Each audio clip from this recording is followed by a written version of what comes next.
'Tis I. Hey everyone, glad to see you back, glad to see you looking fresh, and today is the day I go through my entire Blu-ray 4K collection once again. I did this a couple years ago, kind of sat on it a little bit, I was kind of waiting for a couple things, but I figured, why not? Fun video to make, fun video for hopefully you guys to see, kind of check in where my collection's at, where it's been. I will say right up front, there are some strange holes in my collection, which I will probably mention as I get to them. And there are a couple of ground rules, not exactly ground rules, but a couple of like housekeeping things up front.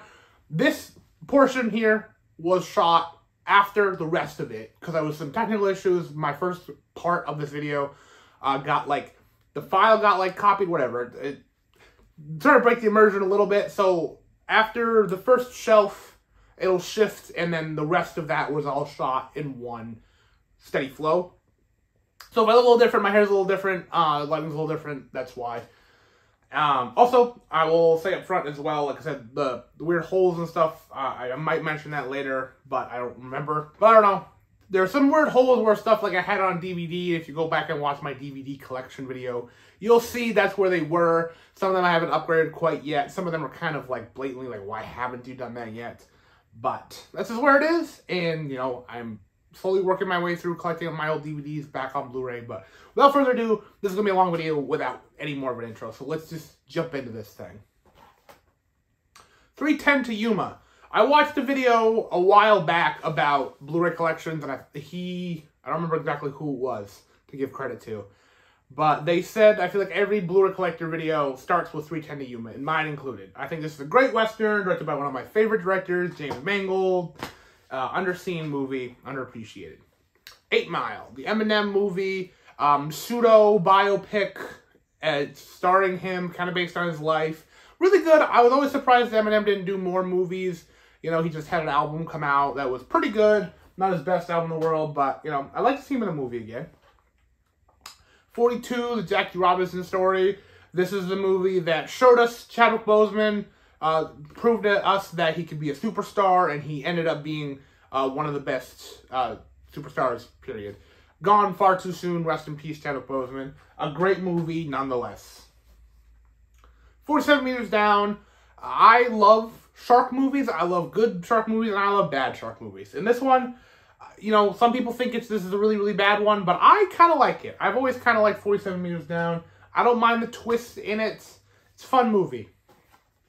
300. Zack Snyder's been making bangers from day one, and this one is one of my all-time favorites. I love the expressiveness. I love the action set pieces. I love just how brutally violent and gory and like it's pure like macho man energy the whole time through in this movie. Absolute blast with it every time.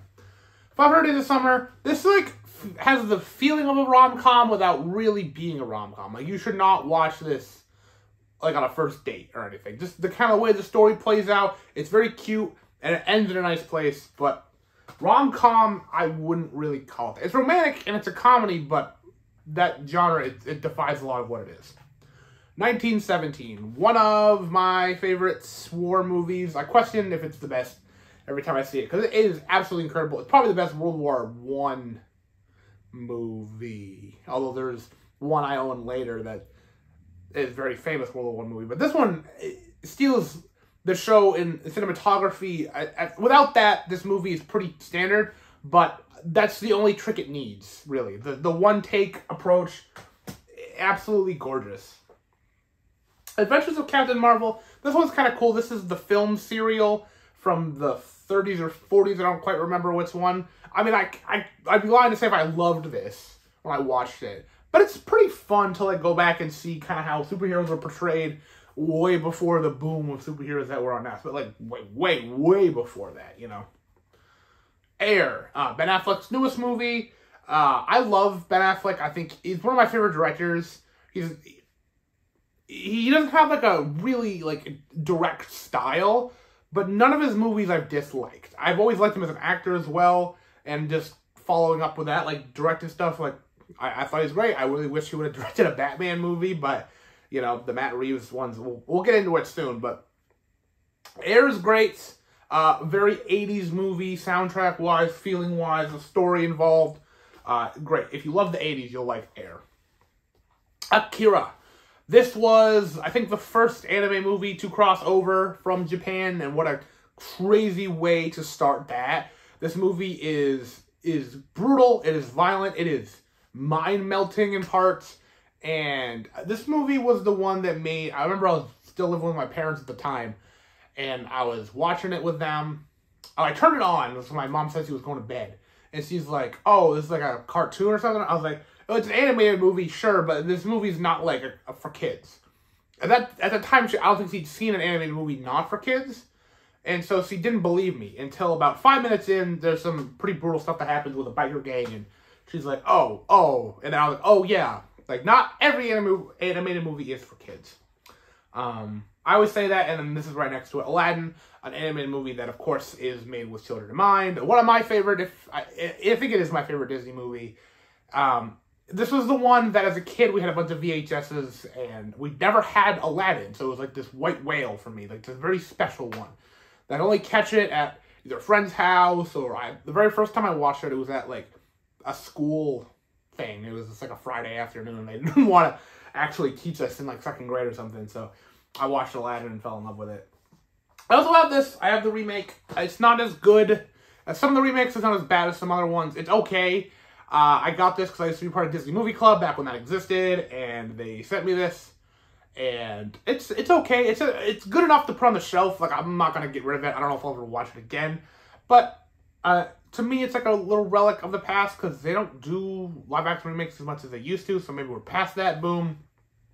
I don't know. I think Will Smith was an okay choice to play the genie. I like his spin on it and stuff like that. But it just doesn't really hold a candle to the original. The Alien Anthology, this was the quadrilogy, Alien, Aliens, Alien 3, and then Alien Resurrection.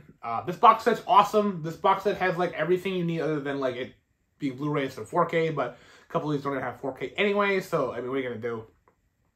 Plus, James Cameron likes to mess with 4K quality, so I don't know if the Aliens 4K is any good, but this movie, these movies are beyond influential. They're some of the most famous movies out there. Alien and Aliens, though, I think probably the only ones you need to see. I mean, Alien 3, like, started David Fincher's career, and then he became David Fincher, so that's a big pro to that. But Resurrection doesn't have much merits, really, at all. But Alien and Aliens are absolute classics for a reason. Alita, Battle Angel. This is it the best, like, anime to live action adaptation? Probably. This was supposed to be a James Cameron film, but he just decided to make a ton of avatars instead. We got this. I did support this in theaters. I know a lot of people were saying, like, oh, I missed it in theaters. I did see this. I saw it on IMAX. Thought it was really good, but I didn't love it. And then it's gotten this, like, second wave of appreciation, so I was like, I'll pick it up on 4K. I haven't watched this 4K yet, but I will at some point. I'm happy to own it. I'm happy to support it in theaters, and I hope we get a sequel eventually. Almost Famous. This is the bootleg cut, which means it's longer. This is already a pretty long movie, but this longer version of it is my preferred version. It's just more character stuff. I don't know the words for it. More development. You fall in love with the characters more than you already did in the original. I love this movie. It's one of my all-time favorites. I love that era. I love the music in this. I love the feeling it gives me. Just amazing. Amazing movie. Alright. Amazon Women on the Moon. So you will see a couple parts in this. There's this company called Kindle Orbiter, which you didn't know. They have these black spines, very plain looking text. They're like Blu-ray distributor, publisher, whatever you want to call it. And they put out sales every now and again where a lot of Blu-rays are really cheap. And I go on there and I'll get a handful of movies I've never seen before. This was one of them. I got it because of the directors. I heard it was really funny, and it was really funny. I did really enjoy it. Stuff like this, older comedies are hard for me because sometimes the humor didn't age super well. Not to say that it's like joking about bad stuff in such a way, but it's just the way that jokes are told back then. But that was really funny. I really liked that one. American History X. I watched this back when I was a big Edward Norton. I kept wanting to say Furlong because both Edwards are in this, but Edward Norton kick. This movie is great. It is a hard watch, so it may, for some people, be only a one-time watch, but I do think you should watch it. Edward Furlong's best performance, I mean, of course, outside of Terminator 2, but outside of that, there's not much he really did, but those two, I mean, are good enough, in my opinion. American Hustle, I don't like this director, like, his personal life at all. I do like this movie, though. I like the cast a lot. I like the vibe of it a lot. I like the feeling of this movie. And I remember this movie came out right when I was starting to really get into, like, Oscar buzz. What movies were nominated for Best Picture and stuff like that. And this was one of the ones I was like, I really want to see that. Mostly because of the time it was nominated for Best Picture. I don't think it won anything, but it was a big push for that. And now I watch every movie every year that's nominated for Best Picture. American Psycho, the one that pretty much put Christian Bale on the map. This is very famous even to this day. It's a very iconic movie.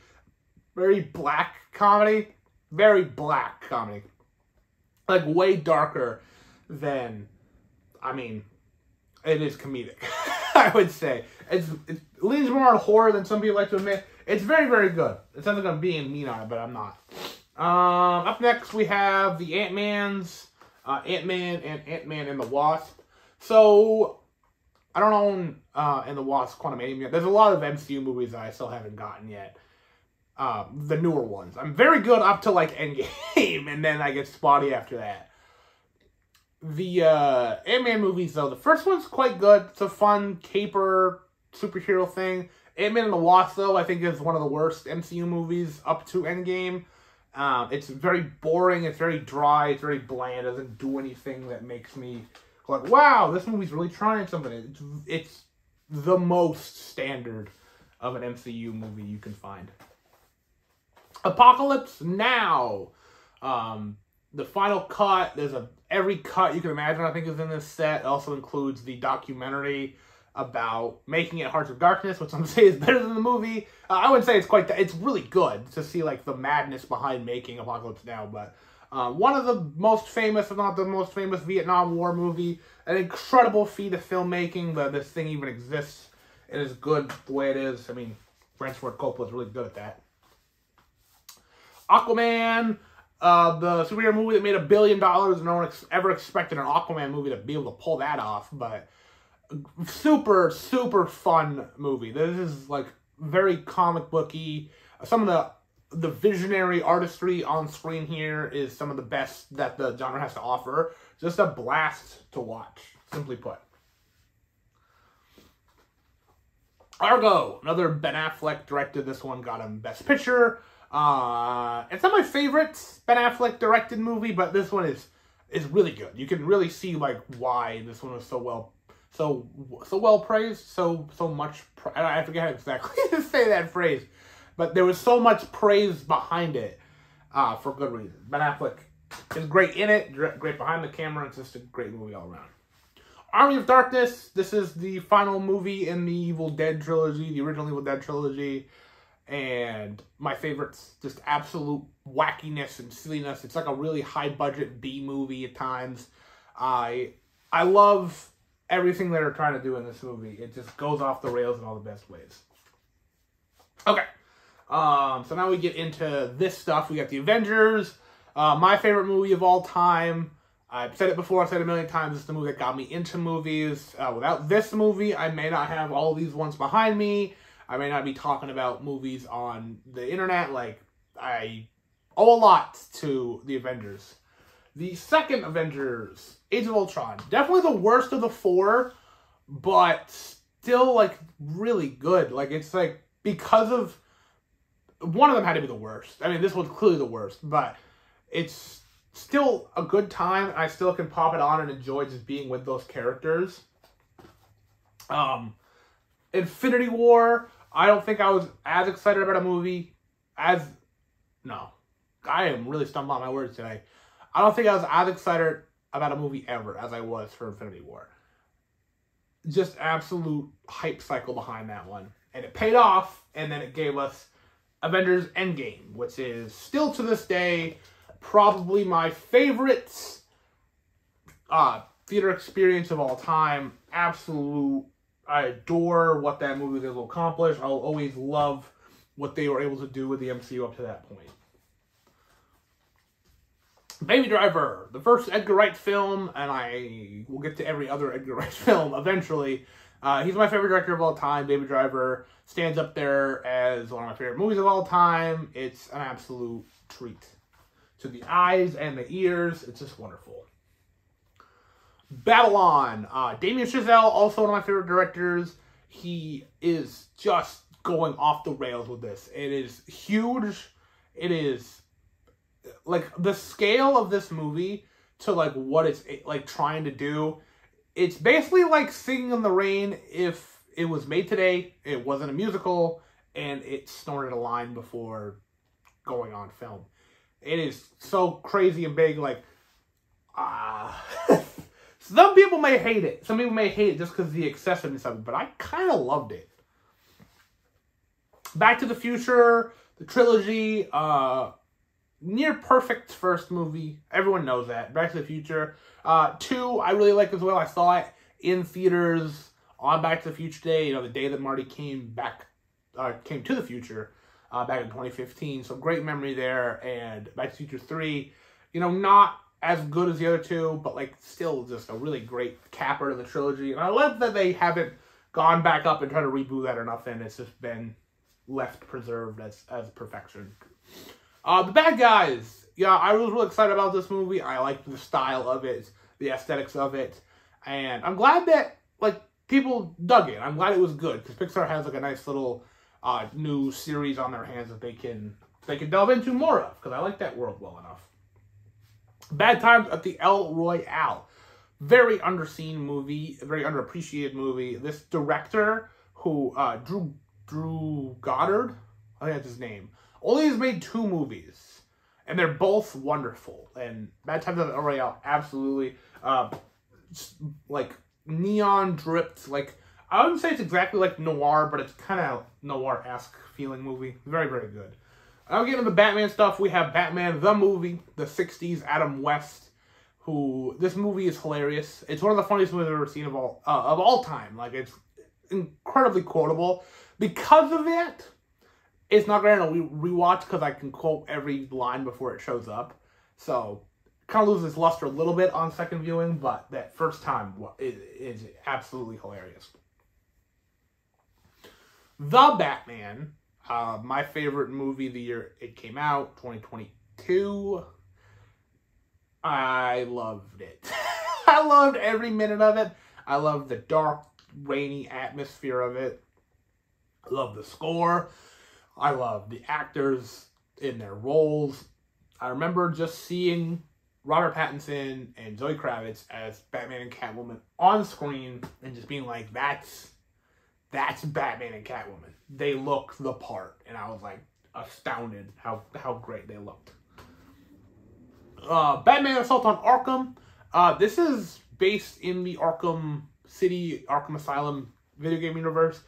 Very fun movie. Has to do with the Suicide Squad. I used to recommend this to people that hated the Suicide Squad movie back in 2016. Of course, we have a good one now, but this one, just a ton of fun. I've seen it a good number of times. I've shown it to people. It's a fun animated movie. Batman, The Dark Knight Returns.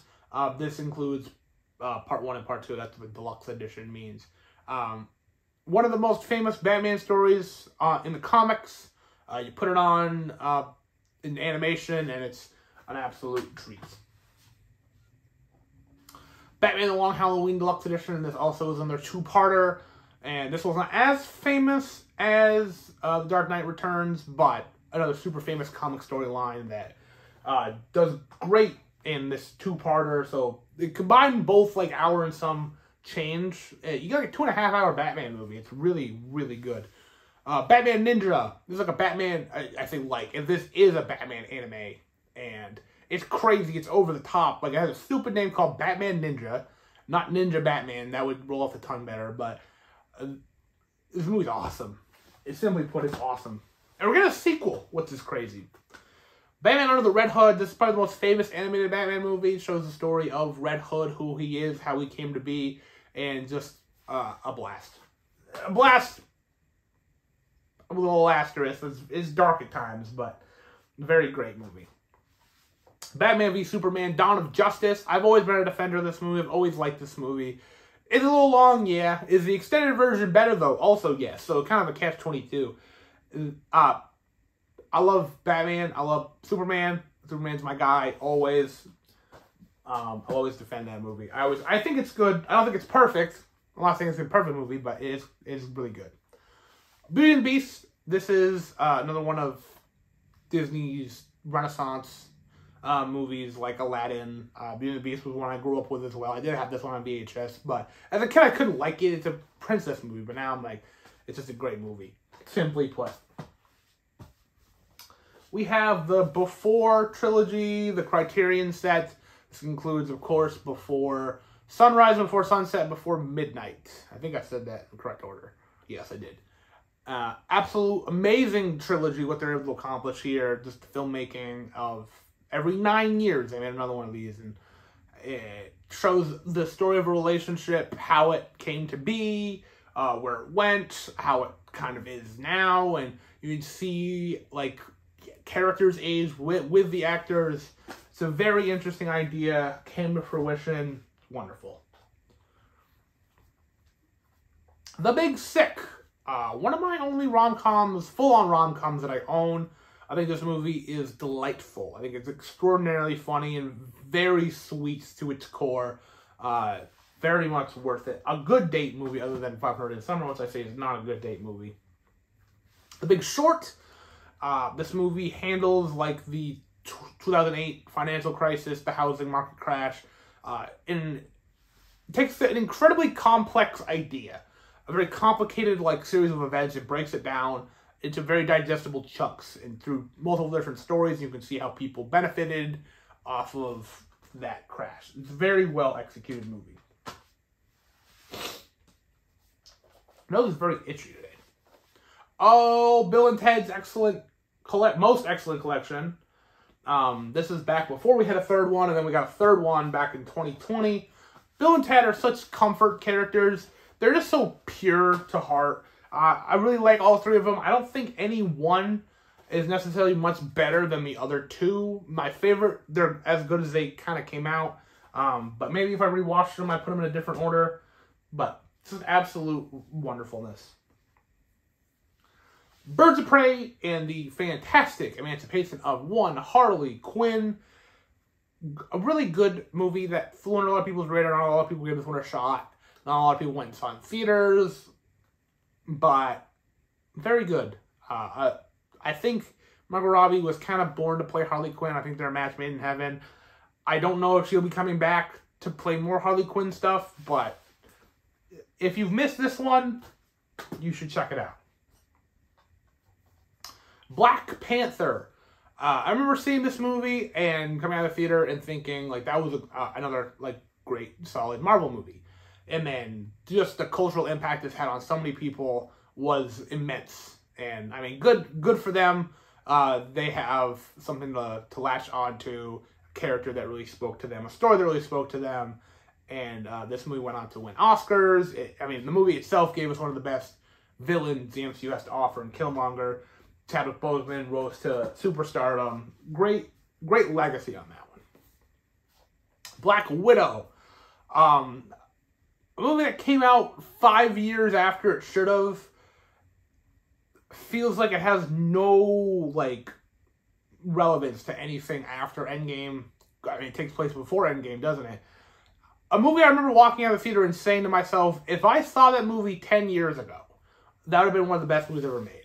But just because of the MCU is what it is, and all the stories kind of roughly feel the same, it felt pretty standard to me. Blade 2. I didn't own the first Blade for a long time, because I always said that I didn't like it. This is the only Blade movie I ever owned. But all of a sudden, Blade's been getting like a lot of reevaluation, a lot of praise, and part of me wants to go back and check out the first Blade again. Blade 2, I think, will always be my favorite, but part of me wants to go back and check out the first one again. Blade Runner 2049, I think this far outweighs the original. I don't even own the original. This one is so sleek and so interesting in what it's able to accomplish in this world. This is a movie that made me fall in love with Denis Villeneuve. Another movie I'll talk about later made me like realize how good he could be. Because I watched like Arrival and I watched Sicario and I didn't really like either of those. But like this one and then I said one more down the line, maybe be like, oh, this Damien Chazelle guy is actually pretty good. Not Damien Chazelle, Denis Villeneuve. Damien Chazelle's somebody else. Blinded by the Lights, a very underseen movie about Pakistani kid who living in England and feels like an outcast, feels like an outsider, falls in love with the boss. Why am I blanking on Bruce Springsteen's music? And just a treat. If you like Springsteen music, you'll love it. You'll love it. Trust me. If you have a passing appreciation for Springsteen music, it's pretty great as well. Bohemian Rhapsody, yes, I get it. Musical biopics, dime a dozen. You can pay by numbers, whatever. That will not take away from my love for Bohemian Rhapsody. Yes, it could be just I love Queen music and I love Freddie Mercury. I love Rami Malek's performance in this as Freddie Mercury. But what can I say? I think it's great. It's one of my favorites. The Breakfast Club. This movie is an 80s classic, an icon of the decade. One of the most famous movies from that decade for a good reason. It's more relatable the older you get, even though it's set in high school. The older you get, the more it'll speak to you. Bullet Train. Super fun action movie. It's nothing really more than that, but it knows what it's trying to be. It's trying to be fun and sleek and entertaining, and that's exactly what it is. Bumblebee, the best Transformers movie, period. Yes, I understand some people have fondness for the 80s animated one. Yes, I understand some people have fondness for that first Michael Bay one. But in terms of pure heart, in terms of pure fun, Bumblebee's where it's at. Cabin in the Woods, the other Drew Goddard film. This, Bad Times at the El Royale, crazy double feature. Both are absolute great movies. This one has more cultural relevance. People remember this one more. But they're both absolutely great. Captain America 3-movie collection. This is not the only MCU trilogy that I have. The MCU trilogies aren't really trilogies that much. This one, I mean, the first two could be direct sequels, but then Civil War requires a lot of previous knowledge to fully get it. But Captain America is one of my favorite, probably my favorite Avenger, so I love having those. Captain Marvel, not my favorite Avenger. This movie is okay. I like parts of it more than I like, more than other people do, just because of the way the story kind of plays out. The 90s aesthetic is fun. It doesn't do a lot with it, but it's okay. It made $1 billion because it was the appetizer to Endgame, and that's exactly how it felt then, and it's really how it feels now. Chef. Jon Favreau directed a movie about his love for cooking and food, and it's a big old hug of a movie. There's so much warmth behind this. An absolute treat. Speaking of warm hugs, we get to some of the Christmas stuff. The classic Christmas collection, the Rankin Bass specials.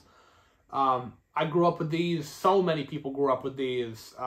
Santa Claus Come to Town is my mom's favorites. Frosty and Rudolph. My dad hates Frosty. He gets annoyed every time he says happy birthday. But now my nephew loves Frosty, so now it has to be played. I mean, what can I say? Some of the most iconic... These movies are Christmas to so many people. And this next one, National Lampoon's Christmas Vacation, is as well. This is probably my favorite Christmas movie. There's another one that I'll talk about that always has to have an asterisk next to it for whatever reason.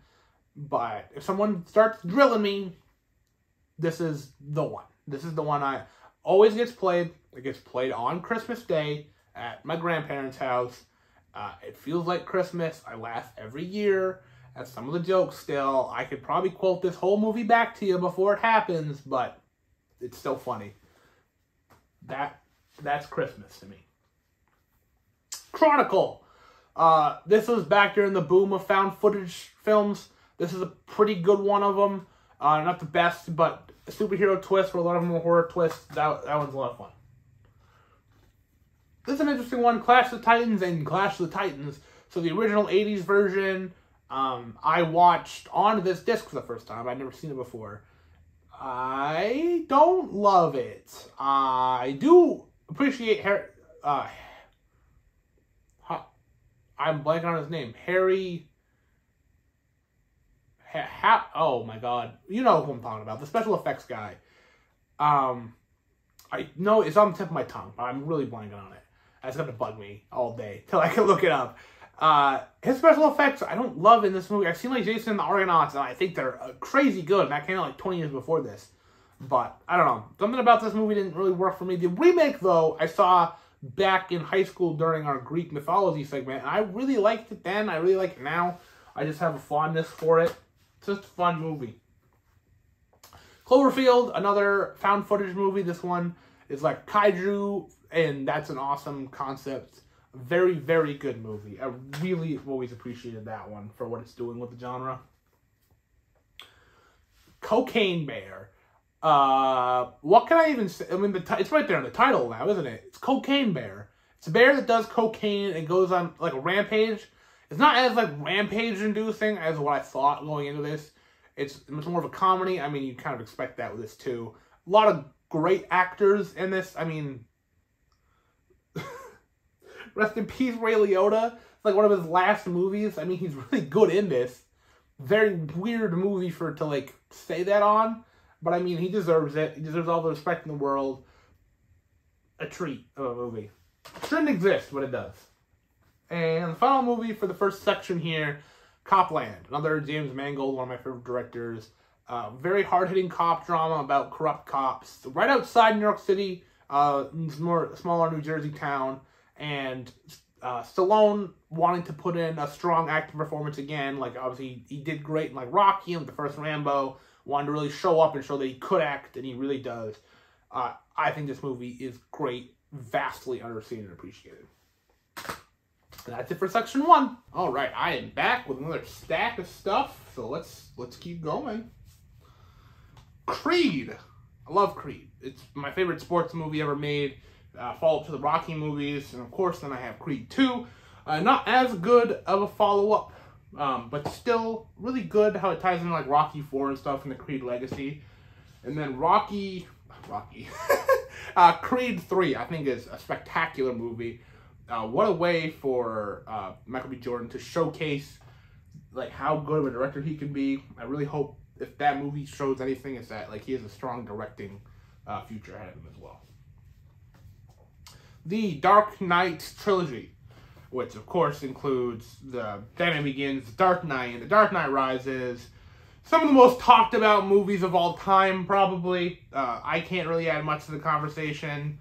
I think that The Batman now surpasses The Dark Knight as the best Batman movie, but everything's debatable. Obviously, Heath Ledger's performance as the Joker is near perfection, so it's hard. It's a hard debate to have, for sure. Deadpool. This guy is big in the news right now.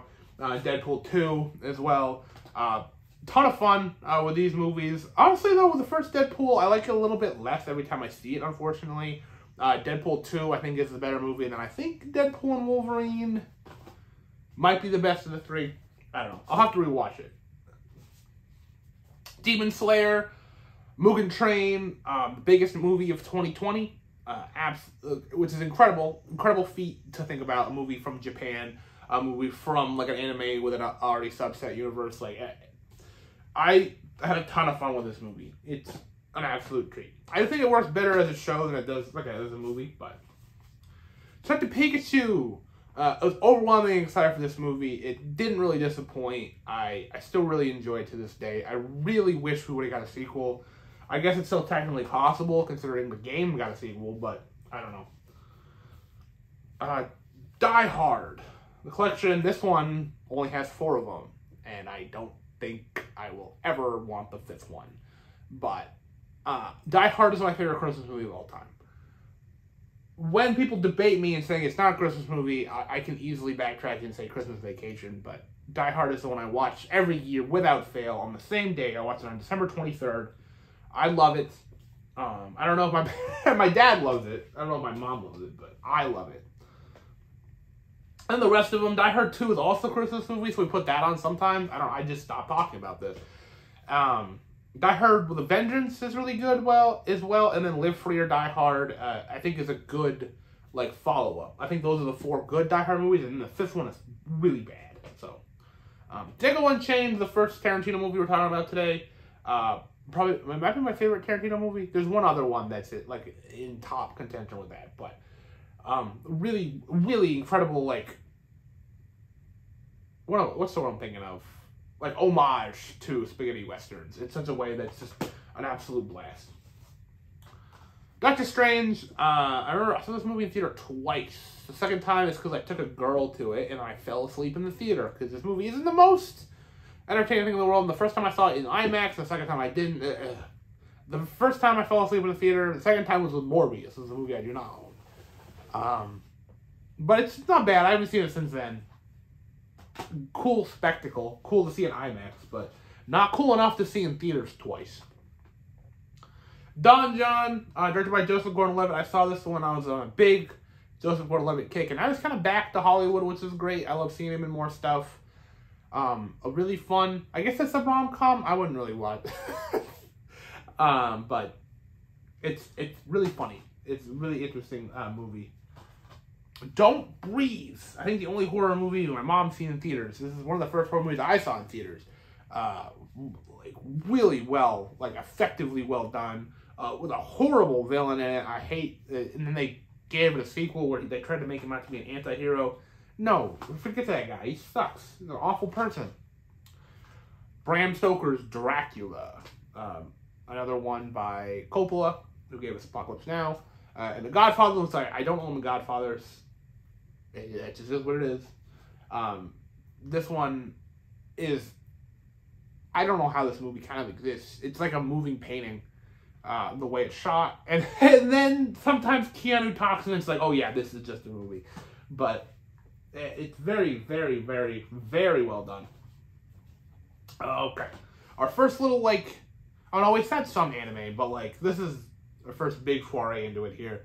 Dragon Ball Z, Battle of Gods, nice return to the franchise after a long hiatus after Original Z and GT and all that stuff, and they finally came back with this movie.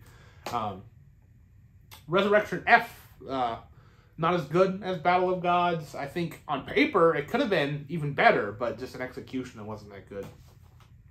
Super Broly, the movie that got me into this franchise as a whole. I love this movie to death. I talk about this movie all the time. I watch this movie, it seems like all the time. I love it. And then the newest one, Superhero. I didn't stutter there. That's what it's called. Naming scheme aside, this one's a ton of fun. 3D anime aside, like all these like caveats that people throw at it, it's a really fun movie that I just had fun watching. Dread, a movie that should have got a sequel. Not enough people saw it in theaters, me included. I was too young when it came out to see a rated R movie like this in theaters anyway.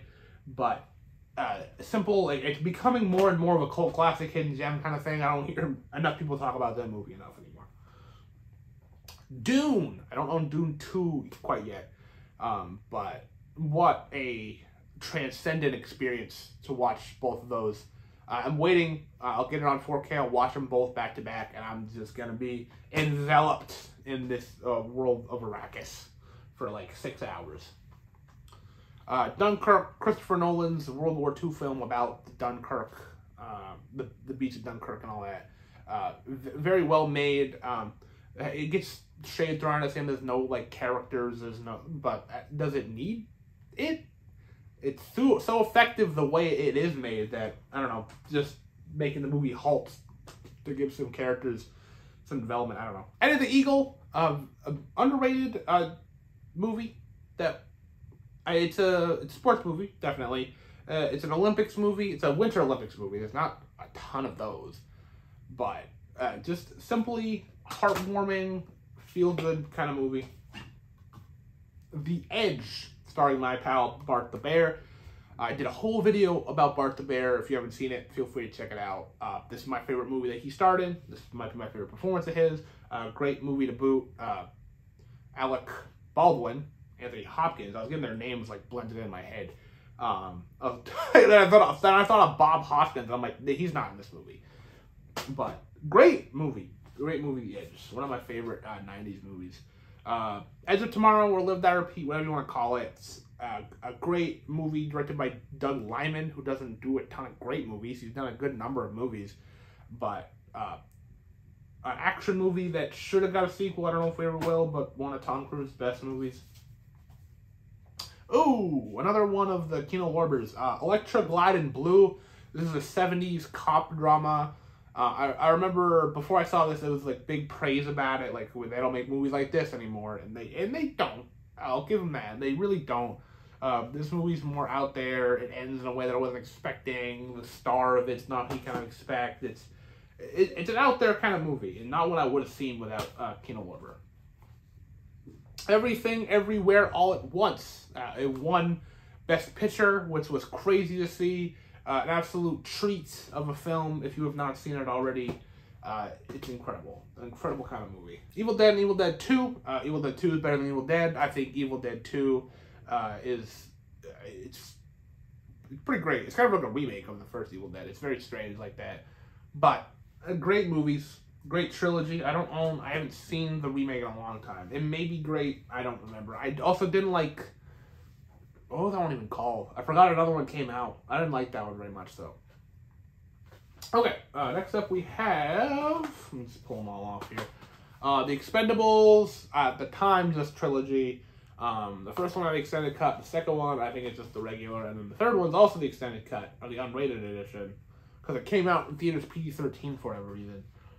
These are like throwback action movies, throwback 80s action movies. I think the first Expendables is pretty good. Expendables 2 really leans into the whole like 80s thing, and then Expendables 3 is not great. But I haven't seen Expendables 4 yet. I have not heard the best things about it.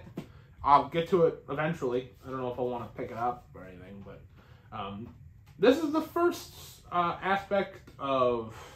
Yeah, there's a big hole here. I only own Furious 7 and Fate of the Furious, not because these are my favorites or anything, but just because when I was collecting the franchise, you know, Fate of the Furious, or not sorry, Furious 7 was the time I switched from DVD to Blu-ray.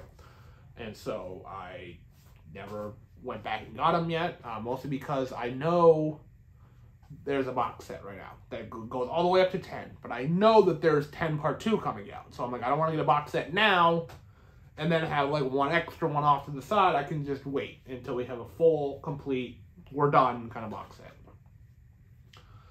Ferris Bueller's Day Off, another quintessential 80s movie, John Hughes movie. Very fun hangout movie, showcasing the city of Chicago. It's absolutely wonderful. Fight Club, I mean, what's there to say other than we can't talk about it? It's incredible.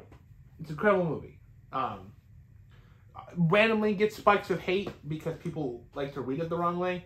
It's not telling you to start a fight club. It's explicitly saying how the problems that'll happen if we let toxic masculinity take hold.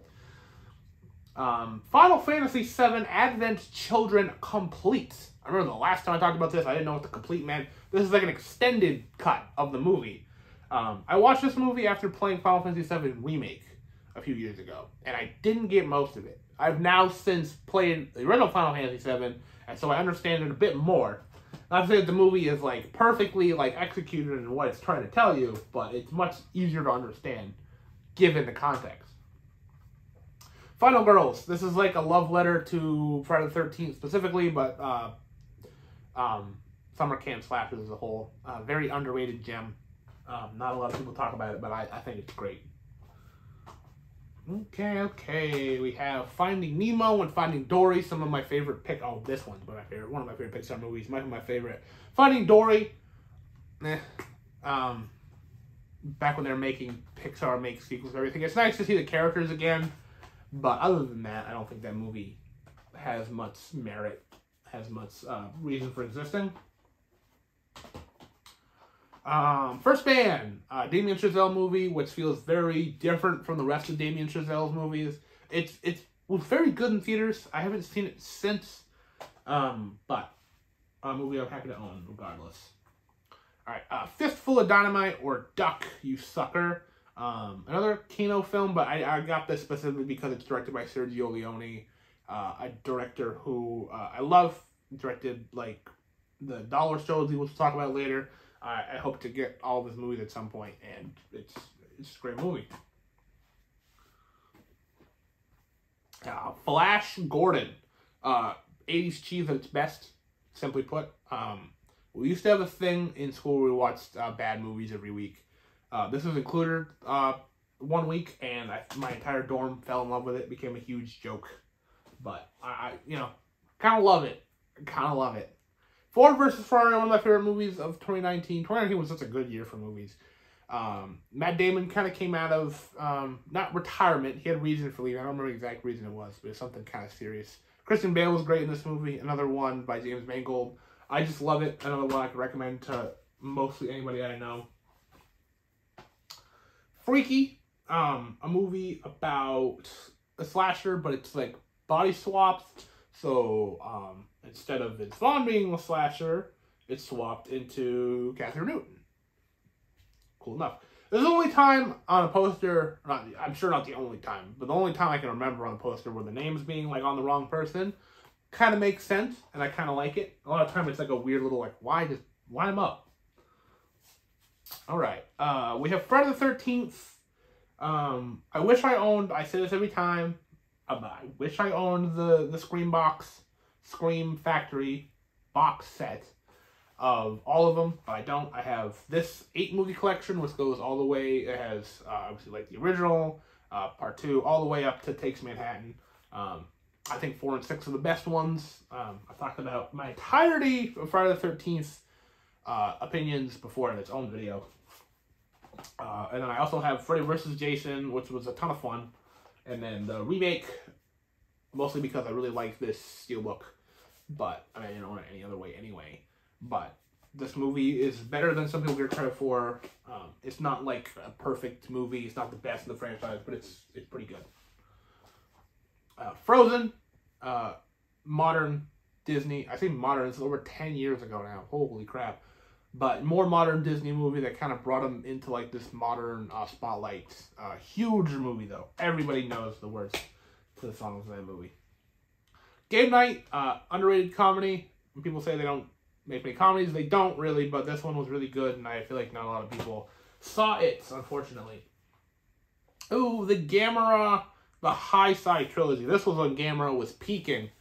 Kaiju films are not exactly my bread and butter. I've seen a good number of them, but Gamera, his Showa era stuff, like his older stuff, is pretty cheesy. It's very dated. It's not very good, but all of a sudden, this era, the 90s era, he showed up and gave us some of the best kaiju films the world has ever seen. Get Crazy with this, and Say Goodbye to Your Brain. This is another Kino Lorber film that I wouldn't have seen otherwise. It's like a fun rock and roll movie. It's not amazing, but it's a good time. Get Out, Jordan Peele's film that brought him into superstardom. What a way to do it. Got nominated for Best Picture, which was kind of crazy. Should it have won? Maybe. That movie is great. Simply put, it's a great movie. Ghost in the Shell, the original anime. And then, ooh, do you hear that neck crack? And then the remake, which I don't know. I bought it on Black Friday one year thinking it was a good deal. And then I haven't seen it since then. So I was like, well, why did I even spend the money on it? So it just sits on the shelf. And then another one that we get questioned on, Gods of Egypt. So when this movie came out, I really liked it. And I since kind of gone back on that. I watched it again a few years after that and was like, ooh, it's not as good as I once thought. Because let me tell you, when I first saw it, the 2 hours of this movie, like, whooshed by. But since then, I've grown up. I have different appreciations for film. And it's just not my thing anymore. Okay. So now, I don't know how, every time I see these, I don't know how to tackle them. So I guess I'll just do all of them like this. We have the Godzilla films. They didn't package them well, or they packaged them fine, but they packaged them out of order. So I'll say them in order, but this is going to be a bit messy for you. So Godzilla versus Destroya here. And then Godzilla 2000 has its own box. And then we're back to this one. Hold on, I lost it already. Godzilla versus Megaguirus here. And then these ones aren't as bad. But then it's Godzilla or GMK. I'll just say that. And then like it goes like that. Against Mechagodzilla, and then Tokyo SOS, and then Final Wars. So this is basically like the 90s era of Godzilla. I'm sorry, not the 90s. The 2000s era of Godzilla, with a little bit of the 90s topped in there as well. Some of these are really good. I really like, if you were to pick any of them, versus Destroyer is one of my favorites, but it's like the finale to the 90s ones.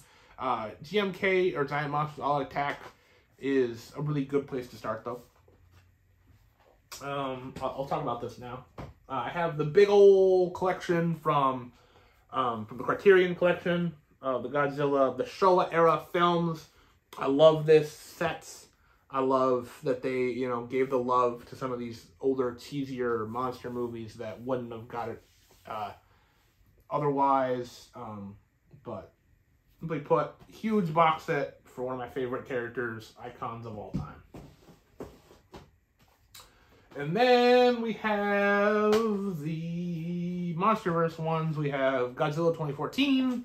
I don't know why I'm on this side now. I'll go back to my right side. We have King of the Monsters, and we have Godzilla vs. Kong. I don't have the new Godzilla Kong yet, but these movies are fun. I think the 2014 one is okay, and then I got better with King of the Monsters, and then I got better with Versus Kong, and then I really liked Godzilla X Kong as well, New Empire. I thought that was really, really good. And then the last of the Godzilla films we have Shin Godzilla, absolute haunting depiction of Godzilla. One of the best. It might be the best Godzilla film, but it may not be my favorite. It's one of the best. Another Ben Affleck directed film, Gone Baby Gone, starring his brother Casey. Take some twists in this movie that you might not expect. Very good movie though. Gone Girl, starring Ben Affleck, not directed by, but one of my favorite movies of all time. Oh, I love David Fincher, and this was after like not a long hiatus. It's been a long hiatus since he made this movie, and then he made Mank, and then he made The Killer. So he's back now, but it was a little bit of a break since this one. But man, what a great movie! What a great movie. Good Burger. I don't know why my Blu-ray's all beat up for Good Burger, but I grew up watching this movie, so it's crazy that I got a Blu-ray, but awesome that it did. Goodfellas, rest in peace, Ray Liotta. I'll say that on a really good movie of his.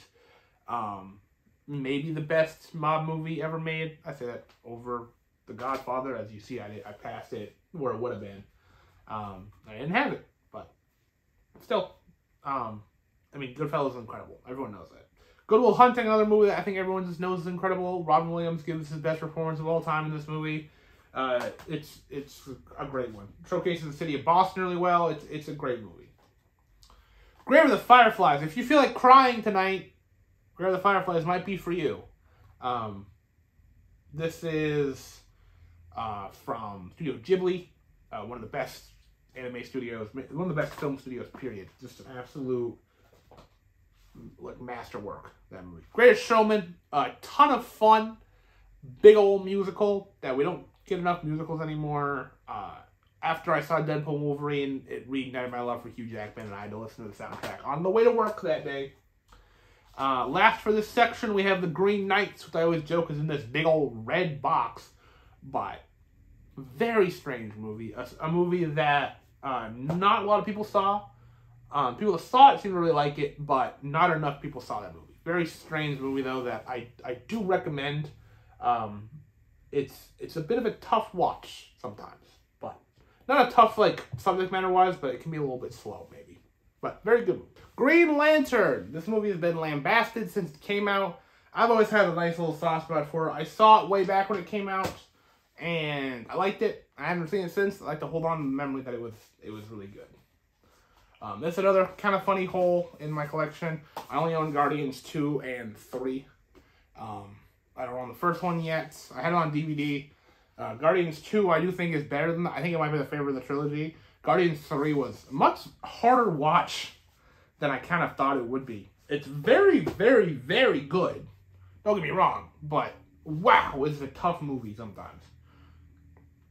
Hacksaw Ridge, World War II film that, like other World War II film that I'm thinking of, Full Metal Jacket, it's like half training camp, half battlefield, but very good movie. Happy Death Day, a slasher and a time loop film. I was in a real time loop mood for a little bit, and this movie kind of like hit on two aspects that I really do like. I have seen it. I don't own Happy Death Day 2 yet. Hardcore Henry, a very strange movie, first person movie, heavy on parkour, heavy on action, but total fun. It's a very interesting idea for a movie. Hateful Eight's a very good Tarantino movie. One that I think people kind of shuffle in the middle, kind of included towards the bottom, but it's so good.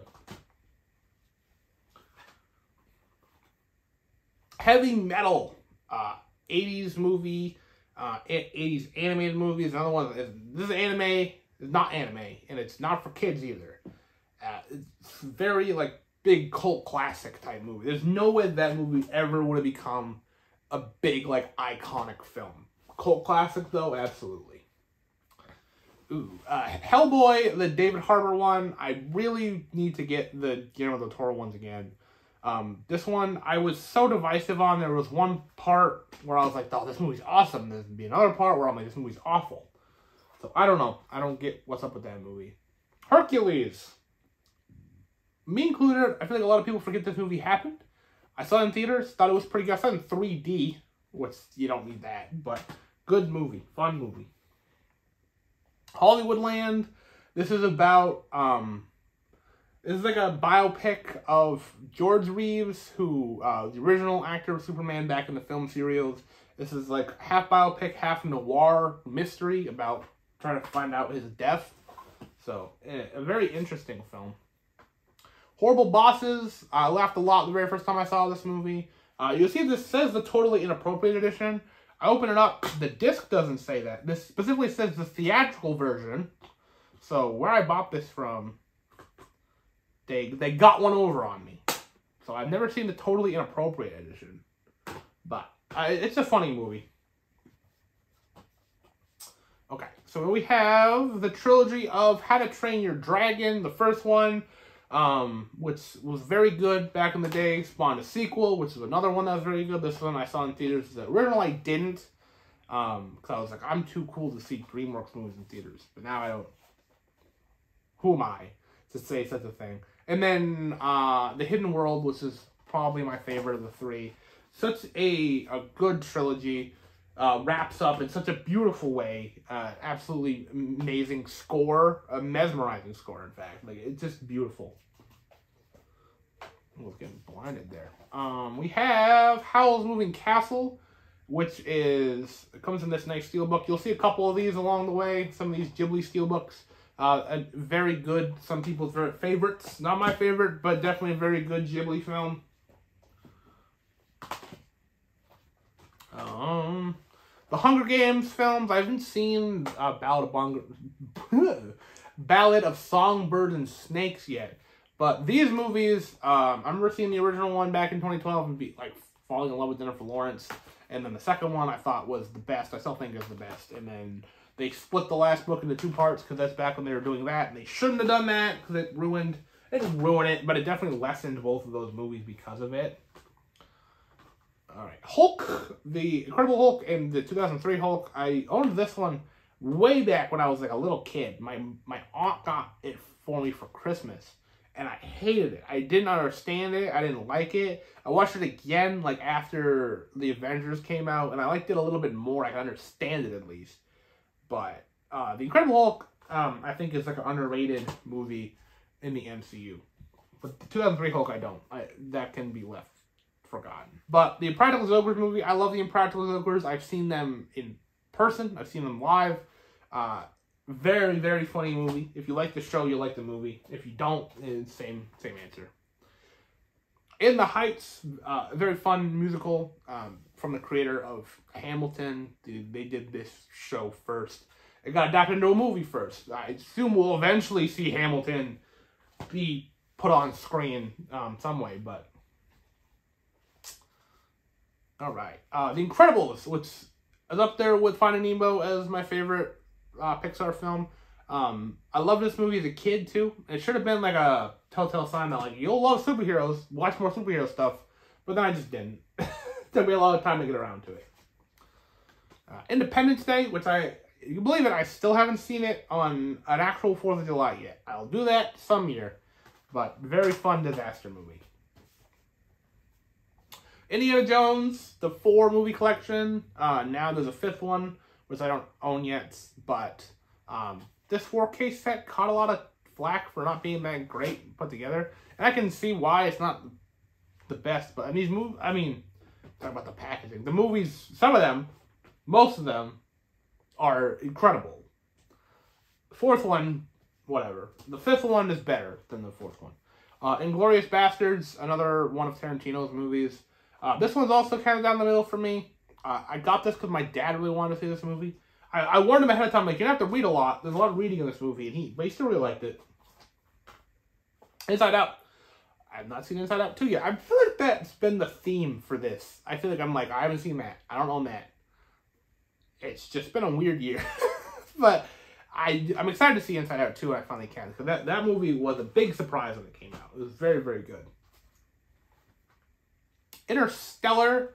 I was blown away when I saw this movie. I guess I probably shouldn't have been, considering who Christopher Nolan is. But mesmerizing movie, which at the time got a lot of flack for a multitude of reasons, but I think now has kind of cemented itself among film fans and the general populace as, like, a seminal film. So, Into the Woods, another musical from a screenplay, obviously from a stage play, and very good. This one feels more like a play than other musicals do. Like, watching it, I'm like, yeah, this is a play first. The Iron Man trilogy. This movie this trilogy more than other MCU trilogies, I feel like, do work better as a whole trilogy than just parts of a bigger MCU. Mostly because Iron Man and then Iron Man 2 were very early in the MCU, and then Iron Man 3 was right after the Avengers. So the connective tissue wasn't fully set in stone yet, but those movies are pretty good. I think 1 is great. Everyone thinks that. 2 isn't as good. And then 3, some days I say is better than 1, but it probably isn't. Okay. It's Chapter 2. I remember seeing it in theaters and being blown away. Like, that was a ton of fun for a horror movie. It Chapter 2 comes out, and not nearly as much hype behind this one. Not nearly as much excitement behind this one. It's bigger, it's longer, it should have been better, and it's not bad. I think it's kind of on the same level. It's just so different that it feels like it's a little bit lesser. But it is what it is. It's a Wonderful Life, which this might be my mom's favorite movie, actually. An absolute treat to watch around Christmas time. It looks beautiful on this 4K. There's not much more I can say about it than it's already. It's incredible. The Italian Job. I don't love heist movies, but I do love this one. It's just a really fun early 2000s movie. I wish we would have got a sequel to this. There was a proposed sequel to this that never happened. That for some reason still in talks that they might do it. If they do it now, I can't imagine it'd be amazing, but I would want to see it. All right, next up we have Casino Royale. This is my favorite James Bond movie. Got all this nice steelbook. And I have, of course, the James Bond collection, which has, up to that time, all of the James Bond movies except for No Time to Die, notes I have right here. Daniel Craig is my favorite interpretation of the character, then Roger Moore, and then probably Pierce Brosnan, and then, yeah, Sean Connery, and then Timothy Dalton, and then George Lazenby. But the film's, like, obviously differ in quality, like, crazy as you go through it. Some of the very early ones have some, like, issues that, like, aren't really presented that well. It's cool to see, like, a franchise like that really evolve with the times. I don't know what they're gonna do with the next one, because they're definitely gonna do another one. Obviously, Craig is done, but if we're gonna get, like, just more with, like, the same M and the same Q, like, I like those guys. Like, it's not like that hasn't happened before. Or if they're gonna do, like, a wholly fresh reset, I've heard that we could go back to the 60s. I think that'd be kind of neat. But whatever they do, I'm down for it. Jaws, which comes in this nice lenticular. This 4K looks incredible. One of the greatest movies of all time. Kicked off this crazy shark movie craze. But yeah, everyone likes Jaws. John Wick kicked off this crazy franchise. I don't think anyone expected this to be such a big franchise when this movie came out. Everyone's like, that was a fun action movie. Keanu was back. Awesome. And then it became John Wick 2, which got bigger and crazier and more action heavy. And it, like, this whole world with elite assassins and, like, this hotel. It was been crazy. And then John Wick 3 brought it even further and, like, expanded the world further into this huge thing where there's, like, assassins everywhere. And then John Wick 4, supposedly, we finish up. If this is the last one, great. If it's not the last one, great. You know, I would love to see a John Wick movie, a new John Wick movie every couple years. If John Wick 4 is the last of them, it is a great one. Jojo Rabbit is Taika Waititi's best movie, almost definitely. Won him an award for adapted screenplay, I believe. Very funny movie, very sad movie at the same time. Very heartfelt movie. Is just very good. Joker. Another 2019 one.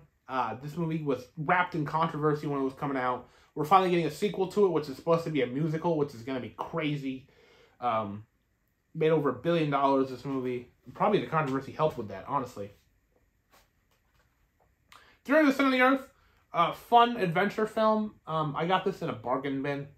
I saw it soon after. I saw it in the bargain bin soon after I saw it, and I was like, ooh, I liked that movie.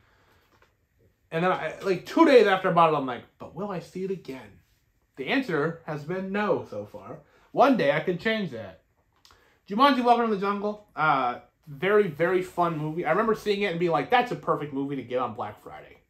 And I did. I bought this on Black Friday. I still don't own the 90s one yet. I should get that because I loved that as a kid too. But The Jungle Book, another Disney live action remake, probably the best one. One of the ones that surpasses the original in my opinion. Jurassic Park and Jurassic World. The only two of these movies I think that you should own. I still have a super big fondness for Jurassic World. I know people like to dump on it. I really like it. Jurassic Park, though, I think is an undisputed classic that nobody should be dumping on like that. Justice League. This movie I haven't seen since the theaters. No, I have seen since. I haven't seen since Zack Snyder's Justice League came out. I don't know if I ever will again. It's a neat little relic of the past now to me. I don't know. Maybe I will someday just to kind of like relive why Zack Snyder's version is so much better. Justice League Dark. This is a fun, definitely not live action, animated Justice League movie. Justice League Dark includes some characters that aren't showcased too often. Includes my guy Swamp Thing, Darkman, Etrigan, Constantine, Zatanna. I think I got them all. Yeah, and then Batman's in it too. But a very good one of those animated movies. And then Justice League Dark Apocalypse War was like the endgame of that universe. It was the big finale. It was one of my favorite movies of the year it came out. It was surprisingly great. We have Justice League versus Teen Titans, another one of these animated Justice League movies. The titular fight that happens between these two is fun. It's definitely not the main central point of this movie. I just love Teen Titans so much as well that you'll see more of them as this video goes on. Karate Kid, 80s classic. My name's Dan. Daniel-san, I've been called many a time in my life. So, I had to own it. Like, it's a trademark of the name. Kiki's Delivery Service, another Ghibli classic. Another one that people's favorite. That's the beauty about Ghibli films, is I can pull any one of these off the shelf and be like, yeah, a lot of people, this is their favorite one. It may not be yours, it may be your 8th favorite one, but that is not to say it's bad. Kill Bill, Volume 1 and 2. Will we ever see a whole bloody affair cut put out someday? Who knows? Who knows? I'd love that if it came to 4K, just 1 4-hour experience. I've watched it in that way before, like jumped immediately from 1 to 2. I think every time I've watched these, I've watched it like that. I don't think I've ever been like, oh, I'm just in the mood for Volume 1. Or just Volume 2. Like, I need the build-up and the action of Part 1 to get the satisfying payoff in Part 2. So just make it the one big movie. The King of Staten Island, I think this is like a pseudo retelling of Pete Davidson's life. I don't know if it's a direct biopic, but it's biopic adjacent to Pete Davidson's life. It's very good. I like it a lot. Kingdom of Heaven, underseen movie from Ridley Scott, big Crusades epic, which is not a topic that's brought to film very often. I saw that one in like 5th grade history, and it was like one of the coolest movies I've ever seen. There are a couple movies here that I've seen like because of school that I really appreciate. Okay, we have Kingsman: The Secret Service, which was a massive surprise when it came out. Just not a joke, but a little bit of a joke on the spy genre. It really breathed a lot of new life into it. And then we have The Golden Circle, which is a sequel to it. Not as good, not as bad as some people make it out to be, but it's definitely not as good of a movie. Channing Tatum's in that. Channing Tatum's having a little bit of a renaissance right now. Kiss Kiss Bang Bang, Shane Black movie, kind of a Christmas movie, because every Shane Black movie is kind of a Christmas movie. But I watched it on Christmas Day once, because I got this for Christmas one year. Very fun, very snappy movie. Has one of Robert Downey Jr.'s pre-Iron Man performances in it. Knives Out, incredible cast in this movie, incredible movie, period. Really, like, seeps into, like, the feeling of fall. Like, if you want to feel like it's fall, watch this movie. The fog, the leaves, everything, New England fall time is the best. Knock Knock. Every time I see these next to each other, it's like, that's where I met Anna de Armas, and that's where I fell in love with her. No, Knock Knock is a very weird movie about, like, it's not a home invasion exactly, it's like a kidnapping thing. It's a very strange movie. It's a very, very strange horror movie, but Keanu Reeves gives one of the stupidest monologues about pizza that one of me and my cousins joke about all the time. Kong, Skull Island, the best MonsterVerse film, period. I love Godzilla much more than I love Kong, but, I mean, what can I say? Kong, Skull Island just knocks it out of the park. And then, last but definitely not least for this section, La La Land is one of my favorite movies of all time. I saw it in theaters and fell in love with it. Every time I've seen it, I fell in love with it. I adore this movie. Lady and the Tramp. This is another Disney Movie Club movie that they sent to me, and I was like, I'll keep that, I guess. I haven't seen it since I was really little. Last Action Hero. This movie I find extraordinarily divisive. People's opinions on it. Some people love it. Some people think it's whatever. I think it's great. I think it's absolutely wonderful. It's like commenting on Arnie's career while he's in like the peak of his career. It's kind of crazy that movie exists the way it does. Last Duel. Divisive movie, again. Subject matter is extraordinarily heavy in this movie. I think it's a great movie. It handles the subject matter in a very strange way. It handles the story in a very strange way at that. So, very interesting movie. They don't make many movies like that anymore. Last Night in Soho, my favorite movie of 2021. Of course, directed by our favorite Edgar Wright, and his foray back into horror films. It's like a giallo film, which is like Italian slasher, if you don't know. But he hasn't really touched horror that much since Shaun of the Dead, and then a little bit in The World's End. We'll talk about more later. But this movie was very scary at times. Very, very well made. Ooh, Lawrence of Arabia. This beautiful steelbook for the film. The biggest epic that I own in an individual disc, anyway. Brilliant. I mean, everyone, it's Lawrence of Arabia. If you don't know the movie, if you haven't seen the movie, you still know the name. Alright, I'll do this one next. The Lego Movie. A brilliant film which came out, shocked the world with how good it was. Should have won Best Animated Film that year. Wasn't even nominated. What a joke that was. That was the year I lost faith in like the animated section of the Oscars. But absolutely wonderful film. Which spawned a sequel, which I don't own, but I own a couple spin-offs from it. I own the Lego Batman movie, which might be the best spin-off movie ever made. Simply put, it's just a great Batman movie, but then also a great Lego movie, too. And then the Lego Ninjago movie, which I wasn't a huge fan of the TV show growing up. It was kind of like a little bit too late for me. I was a little bit too old to fall in love with it. This movie, though, was fun. I liked the movie well enough. Les Mis, based on the, like, astounded... What word am I trying to... The much beloved Broadway play. Hugh Jackman is amazing in this. Everyone's amazing in this. Russell Crowe isn't that good. Let me backtrack a little bit. But Anne Hathaway, Amanda Seyfried, just a beautiful film. Beautiful film. Lightyear, Pixar's like spin-off of the Toy Story franchise. I thought it was pretty great. A lot of people didn't, and you know, I'd like to kind of hear why, because everyone I've talked to in person seems to also really like it, but there's a twist in it that people don't seem to like that much, but I think it's a great movie.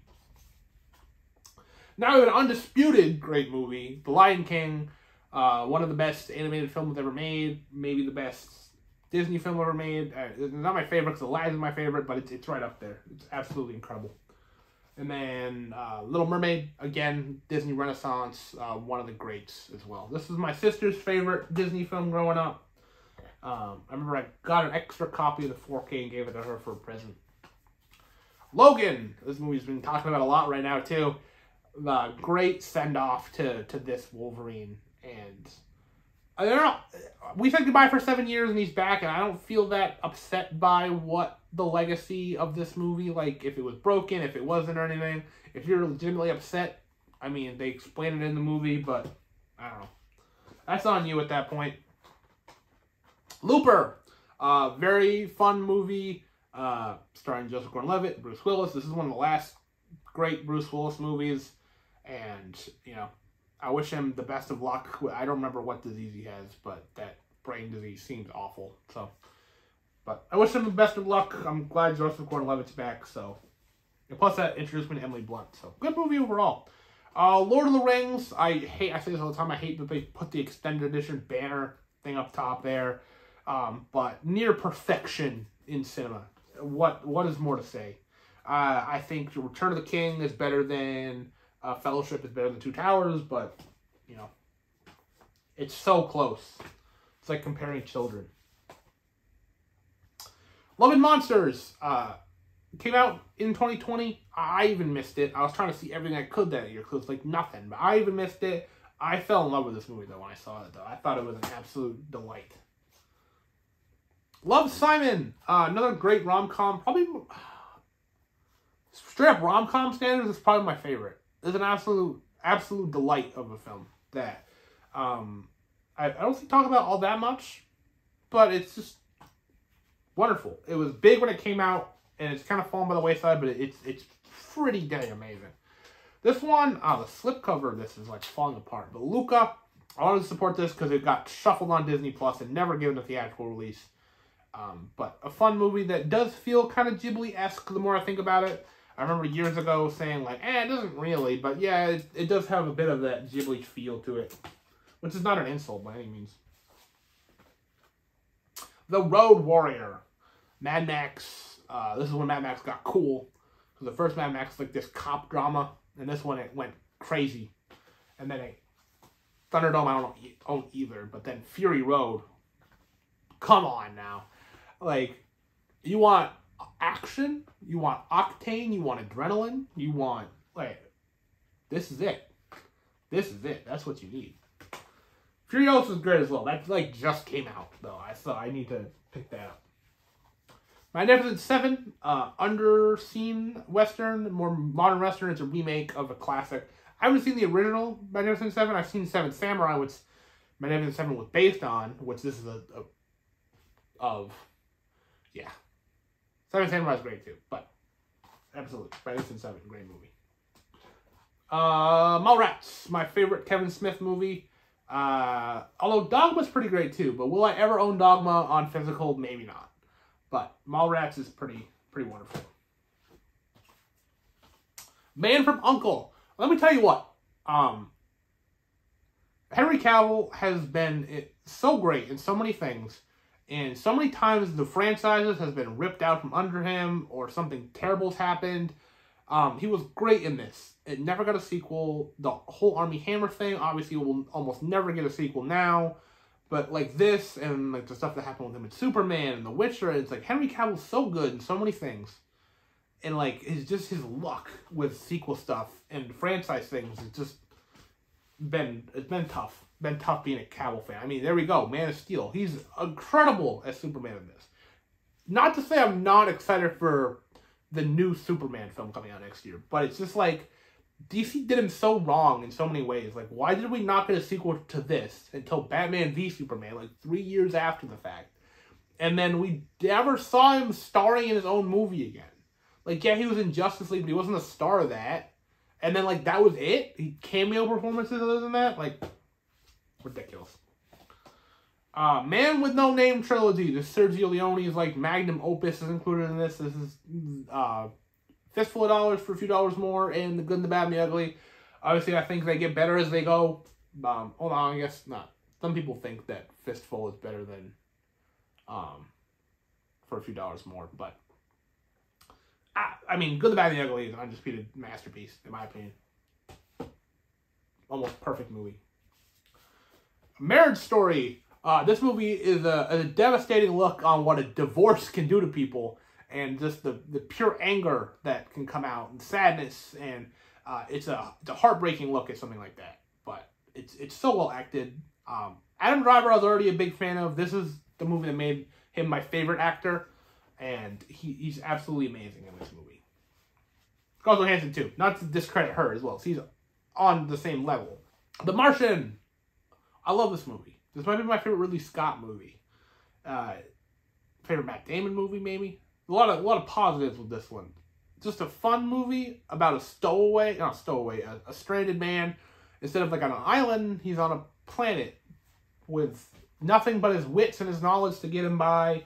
I think the science is like pretty accurate with that movie, except for like the windstorm. The guy who wrote the book was like, yeah, the windstorm wouldn't have happened, but I needed a reason to keep him there. Mary Poppins Returns. This movie went toe-to-toe with Aquaman back in 2018. And this movie lost. I would have bet money that this movie would have made. If you would have told me one of these movies is going to make $1 billion, which one will it be? I would have been like, I don't believe either. But I would have picked Mary Poppins. Turns out it was Aquaman. Crazy. Crazy world we live in sometimes. The Matrix trilogy. I don't own the fourth one yet. I haven't had the urge to watch the fourth one since I saw it. My watch just beeped. The Machines Are Listening. But this movie, the original Matrix is incredible, right? The sequels are easily forgettable. I like the fourth one, but if I just owned the first one, I wouldn't be upset. This is cool. This is Metallica's S&M 2. This is them with the San Francisco Orchestra, I believe, or Symphony. It's like the concert film, but all of Metallica's music is like put to symphony as well, and it's kind of incredible. There's some songs that are only listenable through that, and it's really cool. There's another huge gap here. We have Mission Impossible Fallout. Henry Cavill's in this one as well, but for good reason he doesn't come back. The best Mission Impossible film. Another franchise where I'm waiting for them to all be done, because I'm pretty sure the next one will be the last one, period. So when that one's done, I'll happily get a 4K set of all of it. I love Mission Impossible 3 as well. I love Ghost Protocol. I loved Rogue Nation when that came out, but Fallout surpasses all of them. It's by far the best one. Mr. and Mrs. Smith. This is a fun action movie. It might just be a one-time watch, but man, did I have fun watching it. Smart and Sexy by the New York Daily News. I mean, yeah, that makes sense. I think Angelina Jolie and Brad Pitt have never looked hotter than they have in this movie. Moana, my favorite modern Disney animation. Zootopia's up there too. I don't own that for some reason. But this one was an absolute treat. I took a girl I liked to see that.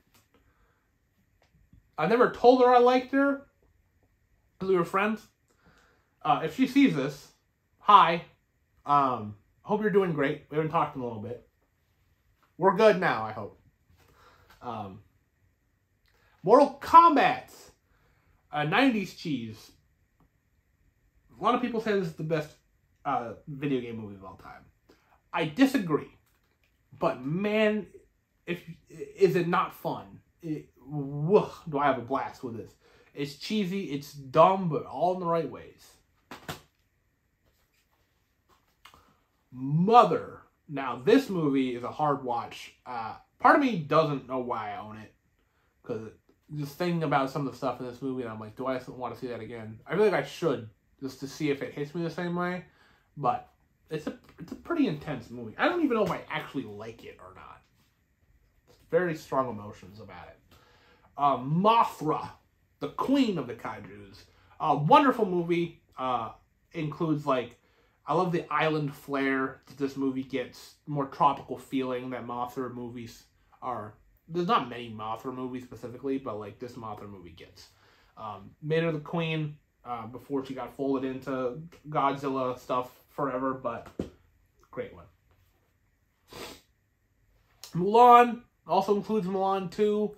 Mulan, I think, is a great movie that came out in the 90s. Mulan 2 is a direct-to-Disney sequel. And those are...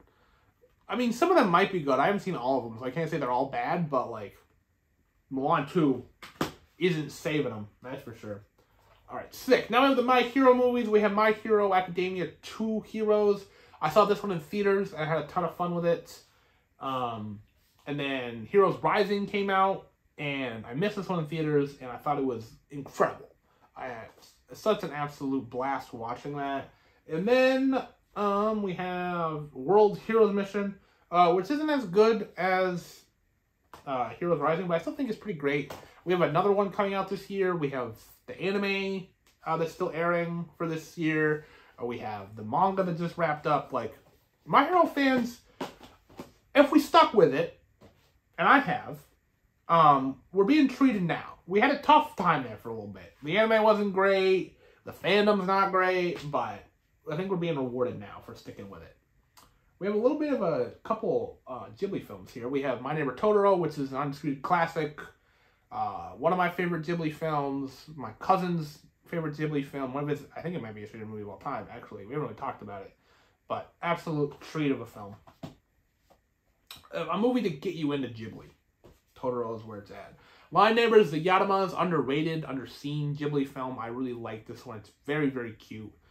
This was the movie I was most excited about when they announced that all the Ghibli films would be coming to HBO Max. Day one, I watched this movie right away.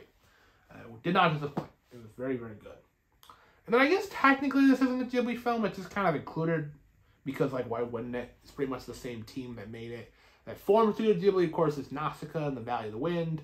When I saw this movie, I was not in a good mood. And I was, like, in a very much, like, alright, movie, impress me kind of mood. Which was not the right headspace. And so this movie suffers in my head because of that. I do need to give it another try. I mean, I bought it on Steelbook to do that. but I have not done it yet. The Nice Guys, vastly underseen when it came out, and I didn't see it in theaters because I don't think it showed in the theater near me, but very fun. It should have got a sequel, it never did, but we can appreciate what we have here. All right, we have the Nightmare on Elm Street collection, which, of course, Freddy Krueger, absolute slasher icon, first Nightmare, the third Nightmare, and then the new Nightmare.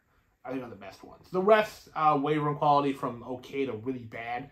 New Nightmare is my favorite. It's my favorite of any Freddy or Jason movie individually, but I still love Jason more as a character. The Northman, this movie surprised me when it came out. It's not as action heavy as I was expecting it. It's a lot more thinky. It's a lot slower than I expected. It's about as weird as I expected, but very good. Very good movie. Once Upon a Time in Hollywood, this is the other movie that I was like, the other Tarantino movie that I was like, that might be my favorite. Once Upon a Time in Hollywood is it. It's either this or Django. I love both of them. I think they're both incredible. I've seen this one more. I've seen Once Upon a Time in Hollywood more. It's easier to get through. It's more fun. So, Overlord, underrated movie. I think people are picking up on it more as time goes by. It's like a Nazi zombie movie. It's pretty cool.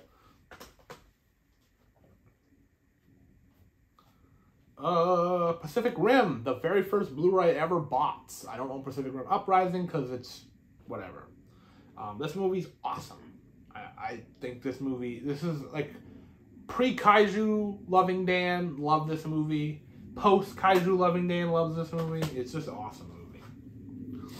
Pain and Gain, Michael Bay movie that if this movie wasn't based on a true story, I think I'd have a little bit less of like a uh-oh when watching it, because I do have fun watching it, and then I'm like, oh, this actually happened. And it's like, oh, maybe I shouldn't be having fun. So it leaves this weird taste in my mouth. I'm like, I don't know. But I mean, I don't know. Divisive in my own head about it.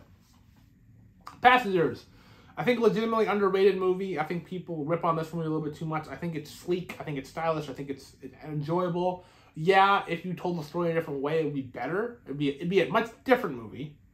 Would it be a better movie? Possibly. I would agree with you. Peanuts movie. I've loved the Peanuts since I was a little kid. I don't love a lot of Peanuts movies per se. But this movie I saw in theaters and I just simply loved it. I was just in love the whole time. Pearl. So here's the thing about Pearl, right? I saw X. I didn't love X. I thought it was okay. Pearl was coming out. I got swept up in the whole, like, exclusive slipcover thing. So I go to the store, I see the slipcover, and I knew it was an exclusive. I knew it was a limited time thing, and I was like, alright, I'll get it. I haven't seen Pearl yet. I blind bought it, which I almost never do. And which is crazy. On the way home, I'm like, I didn't even like X that much. So hopefully I like Pearl. Luckily, I loved Pearl. So I was very, very happy to love it. I've seen Maxine as well. It's not as good. It's better than X, not as good as Pearl. Pearl is the best of the three. Perks of Being a Wallflower. I think this movie is so good. It was one of those ones that, like, it felt extraordinarily girly. It felt like not for me growing up. And then I finally went back and watched it, and I was like, oh no, I just missed a great movie for a lot of time. And I've since rectified that. Pinocchio, this is another Disney Movie Club movie that they sent me. And I was like, all right, I'll keep it. It's a classic Disney animated film that I'll watch again someday, I'm sure. That was another one we owned on VHS, so. All right, we have the Planet of the Apes trilogy. We have Rise and Dawn and War. What a great trilogy of movies these are. Rise was a surprise when it came out. I don't think anyone expected it to be that good. Dawn, I mean, it wasn't really a surprise. It was a surprise for me because I hadn't seen Rise yet. I went and saw Dawn just kind of by itself, and even I loved it. And then I went back, rewatched Rise, and I saw War in theaters, and I was like, wow. Wow, what a movie. Pokemon, the first three movies, I'd love it if, like, the rest of these got Blu-rays as well. They don't all need fancy steelbooks like this one, but like at 4 and Heroes and Lucario and like stuff like those got Blu-ray, that'd be great. Furthermore, rest in peace, the voice actress of Misty and Jessie in these passed away very recently in terms of recording this video. And I think she was Jigglypuff as well. So voice of my childhood, one of them, and just an absolute icon that we lost to cancer, which sucks even more, you know. Cancer sucks. My heart goes out to anyone the newer and anyone suffering from cancer currently, because it's a horrible thing. Pokemon the movie, I Choose You. I saw this movie and I loved it the first time, and I watched it again. I didn't love it as much the second time, but still a pretty fun movie. Pompo the Cinephile. I blind bought this one as well. Going in because there was no other way to watch it really. So on Black Friday one year, I was like, all right, it's on sale. I'll check it out. Very fun, very cute movie about making movies from an anime kind of perspective. This is very good. It's very underseen. I like what G Kids does though. They bring movies like that to me that I wouldn't be able to see really otherwise. Ponyo, Ghibli classic. I watched this one.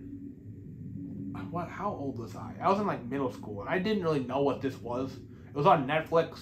I watched it, and it was not soon. No, I'm messing my timeline up. I watched it right after like the earthquake and the tsunami, and there's like a flooding in this movie. I felt very weird about the timing and everything. Popstar Never Stop Never Stopping, one of the funniest movies I've ever seen in my entire life. I recently went on a bender of watching like clips of this movie again because it's just so funny. And then possibly, it's up there as well. One of my favorite Ghibli films, Porco Rosso. Miyazaki loves his flying machines. They're never presented better than they are in this movie. You see, we're getting close to the end here. Power Rangers. This should have been a franchise. I mean, Power Rangers itself is a franchise, but you know what I mean. This should have spawned like a whole movie franchise. Very fun, but I don't know if enough people saw it. Predator. I need to get Prey, but Predator, classic 80s action monster movie, which is definitely a Schwarzenegger film, but it doesn't totally feel like a Schwarzenegger film only. Predator is like very much its own thing. Prince of Egypt, another one I saw in school, and I was kind of blown away by how good this movie was. You know, pre-3D DreamWorks, back when they were doing 2D only, but very, very good movie. Princess Mononoke, I watched this one pretty recently, and it shot up to like one of the top of my favorites list. I'll say it once, I'll say it 1,000 times. Miyazaki is an incredible artist who, like, just the magic that you can feel coming off the screen in this movie. It's incredible. Prisoners. This is a movie that, this was the movie that made me go like, all right, Denis Villeneuve is pretty legit.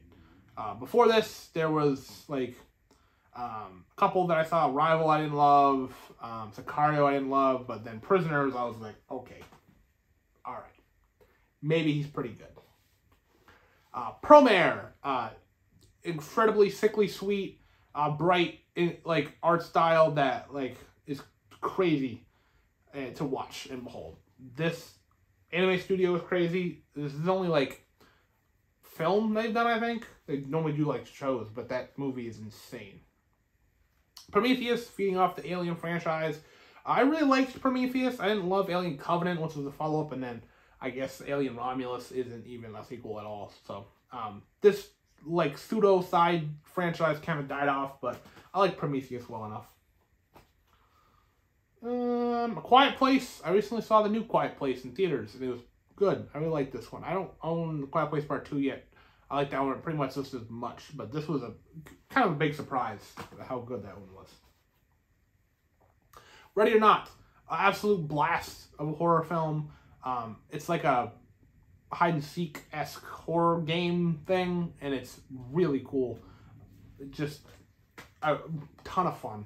Ton of fun with that one. Ready Player One, directed by Steven Spielberg. I'm blanking the name. I almost said Stanley Kubrick. Imagine there'd be Stanley Kubrick stuff in this movie, actually. So, Could Stanley Kubrick directed this movie? I don't know. If given the material and they said you had to make this, who knows what would I end up with. But insane, over-the-top, like, reference-heavy stuff that I enjoyed. I get people's criticism of, but I really liked it. Real Steel, my man Hugh Jackman. This is like Rocky with robots, and it sounds really stupid on paper, but wow, was it fun and just heartfelt and enjoyable in practice. Robin Hood, I saw this movie right before I saw Creed 2. This movie was like a little appetizer, and it was okay. It was getting dumped on by critics and audiences alike, and I was like expecting it to just be horrible, and it was like fine. I was like, I'm probably just saying that. I mean, I'm the biggest supporter of that movie, but I think it's just fine. Rock of Ages, jukebox musical set to like 80s like hair metal and stuff. I have a ton of fun with it. My family has a ton of fun with it.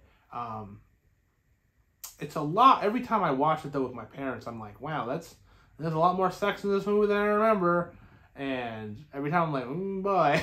But I enjoy it. I know I enjoy it more than most people, but I do legitimately enjoy that movie. All right, we have the Rocky franchise. Rocky 1 kind of broke Stallone, made him a household name. Rocky 2 was a very good follow-up to that. Rocky 3, things started getting 80s-ified. It started getting a little more crazy. Rocky 4 is one of the craziest movies of all time. Rocky 5 was a weird send-off for the time. I think it's better now in hindsight because it's not the final movie. And then, of course, Rocky Balboa brings it back home. And if that was the final we saw of this character, then it was wonderful. Of course, he came back in Creed and stuff, but Rocky Balboa was wonderful. Rush. This is a really good movie once, not a great movie twice. I've heard that sentiment echoed before until I was like, but I really liked it the first time. But then the second time, I don't know. It's just something about it doesn't hit the second time. I don't get it. This is a cool one. Sad Hill Unearthed. This is a documentary about. So there's if you've seen the movie in Good, the Bad, and the Ugly, there's this famous graveyard that was left like to rot basically for decades, and so this team kind of went and rebuilt it and fixed it up and made a documentary about it, about their love for the movie and everything. It's a wonderful documentary, which I just caught on Netflix one day, and then I wanted it on Blu-ray, so I had to go through like their Patreon, I think it was, or GoFundMe or something like that, and then I got a Blu-ray of it, which is awesome. Scott Pilgrim versus the World. Edgar Wright is amazing. This might be my favorite of his. It's just a simply like wall-to-wall enjoyment. There's not a minute in this that I would change. The anime of Scott Pilgrim was awesome. It was awesome seeing the cast come back. Because clearly everyone loved making that movie. All right, Schindler's List. What a change here. Actually, these are yeah, they are a little bit older. I'll fix that. But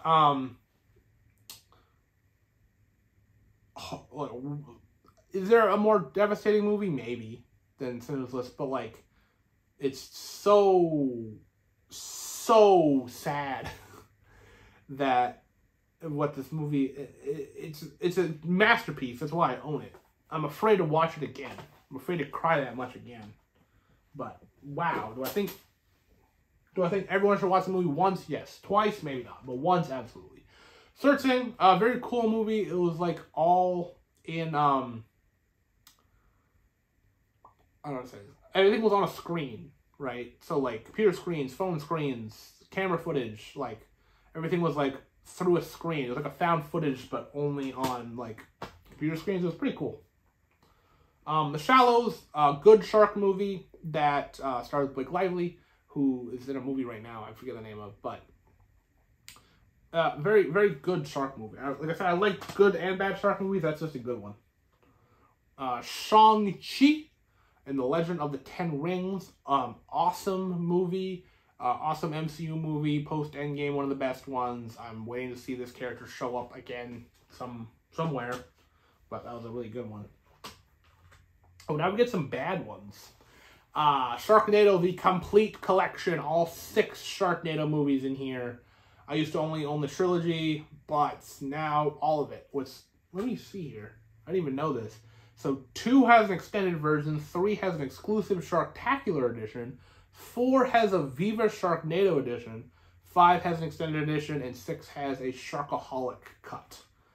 I have not seen any of those extended cuts. My ranking of this franchise would go 6, and then 3, and then probably 1, and then 5 and 2, and then 4. But I loved watching these every year when they came out. Just an absolute schlock fest. They knew what they were, they had fun being what they were, and I had fun watching it. The Shawshank Redemption. IMDb says it's the best movie of all time. I'm inclined to believe them a little bit. It's a wonderful movie. Shazam! Another movie that kind of went underseen, kind of went underappreciated. It's a nice holiday superhero film. Shazam 2 is not as good. I was kind of hoping it would be like this another nice little movie about family and heart and stuff, and it was just kind of generic and whatever.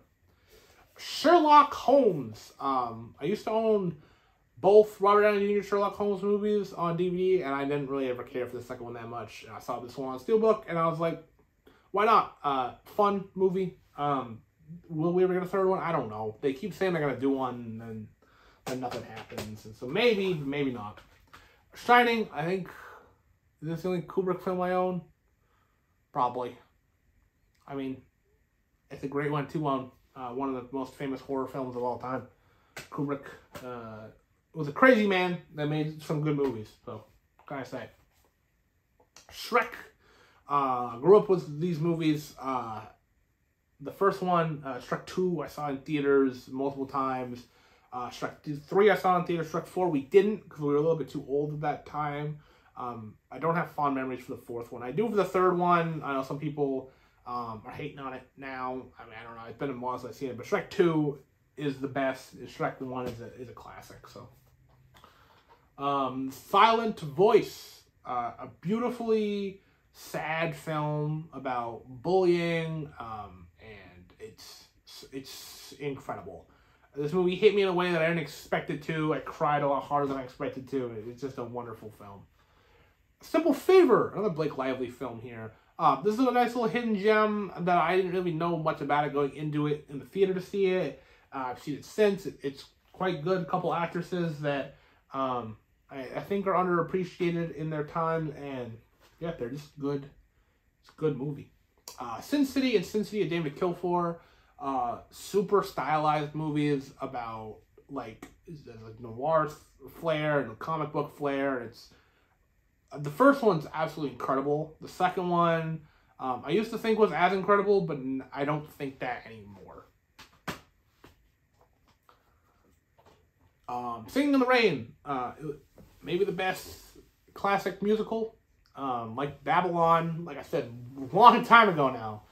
It's about the transition from silent films to the talkies. This one is much more whimsical and fun, and then Babylon is bigger and bombastic, but very fun. Everyone knows that. Snowpiercer. This is a movie I always recommend to people if they want to get into foreign films, because it's directed by Bong Joon-ho. It stars a lot of foreign actors, but it has a distinctly like American lead in Chris Evans, and it's very easy for an American audience to kind of get into this. It feels different enough so you can kind of get the feeling of foreign films without having to read subtitles, which for a lot of people is the reason why they don't. Southpaw, a fun boxing movie starring Jake Gyllenhaal. I was really looking forward to this before it was coming out. I really enjoyed it, and it's just a good, simple boxing movie. I like a good boxing movie. Spaceballs. I saw this movie probably before I should. When I was little, I saw this before I saw Star Wars, in fact. So a lot of jokes went over my head, including references to Star Wars and Star Trek and Planet of the Apes, and like there are things about this movie that I just didn't get, but there are parts of this movie that I will find funny forever. it's so good. All right, Space Jam. If you were young enough to see this, we're all young enough at some point. If you saw this as a kid, you like Space Jam. That's it. If you saw this as an adult, I'm sorry, but Space Jam's awesome if you saw it as a kid. The Sparks Brothers. This includes a full-length live concert. That's crazy. I didn't even know that. Edgar Wright made a documentary about Sparks, which is a band, a very eclectic band, which is put out some very out there songs. Not music I'm super into, but I've tried listening to it since then. It's enjoyable enough. The documentary is quite good. It's a little bit long, but it's pretty good. Speed, awesome 90s action movie. I used to love it more than I do now, but it's just pure octane, and it's just really, really good. The Spider-Man trilogy. This is, of course, the Tobey Maguire trilogy. It came out in the early 2000s up to like 2007. Very influential over the genre. Not my favorite superhero films. I mean, Spider-Man 2 is the best one, but everyone says that because it's right. But it's not my favorite of the genre, but definitely, like I said, I like it for being so influential. Amazing Spider-Man and Amazing Spider-Man 2. I wish Andrew Garfield got another shot, especially after seeing him in one I'll talk about in a little bit. He's so good in these movies. He really loves the character, you can tell, and he just never got a great movie to showcase himself. Look at the MCU ones. Homecoming, Far From Home, No Way Home. Homecoming and Far From Home are definitely like MCU movies. Spider-Man like feeds off of Iron Man a lot. Spider-Man No Way Home is the first one that really feels fully Spider-Man. Of course, we see more than one Spider-Man in this movie, and it's awesome. What an awesome theater experience No Way Home was. Definitely one I will hold fondly in my heart. And then we have the Spider-Verse films. Spider-Man Into the Spider-Verse, Spider-Man Across the Spider-Verse. Just, I can't gush about these movies enough. Pure visual treats. Pure beauty to behold. Every frame of painting. Like, anything positive you can say about them. The music's amazing. The stories are amazing. The characters I love. Just incredible. Incredible movies. The both of them. Spirited Away. This is back when Disney used to put these out. But, cliche, but this is probably my favorite Ghibli film. It's just simply, like, incredible. Like, watching it. The magic, the wonder. It's an incredible film. A Star is Born. I've told the story before, but I'll say it every time I talk about this movie. I saw this after seeing First Man, actually. I saw First Man in IMAX, and I saw this afterwards. And the theater speakers in this were so loud. I felt every bass in my bones. It worked for like a musical-esque thing. The music being that loud really worked, but I was just surprised. I think about that a lot. Star Trek trilogy, the Kelvin timeline is what they call it. This is like the J.J. Abrams, like I guess they couldn't just call it the J.J. Abrams movies, could they? But that trilogy, Star Trek Beyond, I think is absolutely wonderful. Into Darkness, I don't think is great, and then Star Trek 2009, I think is really good. It feeds into the whole fact that like good one, bad one, good one, bad one that Star Trek is kind of known for. Okay. So this is another one that's like a weird gap. I don't own a couple of these yet. Solo, Star Wars Story, and Rogue One. I'll talk about these ones now. How do I feel about these in hindsight? When they were coming out, I was extremely excited for both of these. The fact that we get a lot of spin-offs on TV now makes me wish that we got more in theaters, because we haven't seen Star Wars in theaters since 2019, which of course was Rise of Skywalker, but then I have the other two as well, the Last Jedi and Force Awakens. I still love Force Awakens to this day. I've tapered my love a little bit of Last Jedi since it came out, and then Rise of Skywalker I never really loved. But, I mean, like I said, it's weird I don't own the original trilogy or the prequels still, but I will. Right now, I live with some roommates that own them, so like if I want to see them, I can. I don't need to own them at the moment. But yeah, Star Wars will always have a special place in my heart. I wish they had better plans for the new trilogy, and I wish that we would stop getting so much TV stuff. But that's the topic for another time. Stone Cold. This is another Kino film. This movie's crazy. This movie's completely out there. If you hear me talking about like a Kino film that like seems like weird enough, or you want to check one out, Stone Cold is the way to go. Action movie. It's like a biker movie. It's crazy. It's out there. It's fun. Street Fighter 2, the anime film. Crazy as this got. This seems like such like a would be forgotten on VHS type movie, and it got a Blu-ray treatment, and that's awesome. It's quite good too. I quite enjoy it. Suicide Squad, the extended cut. I've yet to watch this again since theaters. I mean, I remember liking it in theaters, and I kind of want to hold on to that memory. I've heard it dumped on since then, but that's it. Luckily, I have The Suicide Squad, which is just a wonderful movie that I've seen a half dozen times already, because it's just a ton of fun. Superman, the motion picture anthology. This includes all the Donner ones, yeah. Includes all the Christopher Reeves ones. It includes the Brandon Routh one. It includes the other cut of Superman 2. Like, this was the set I'd always wanted to pick up. The 4K set doesn't include a couple things, if I remember right, but I think it doesn't include 2006. But I wanted them all in one grouping. Superman, of course, is, I mean, incredibly important character to me. And while none of these movies are necessarily my favorite, just the idea of having all of them, it means a lot to me. Super Mario Brothers movie, just super cute. As a movie by itself, is it great? Maybe not. But as a fan of Mario, and does it speak to Mario fans? Yes, absolutely. And it soars at doing that. The Return of Swamp Thing. Why Swamp Thing was getting movies way back in the day, I don't know. But I'm kind of happy he did. I don't own Swamp Thing.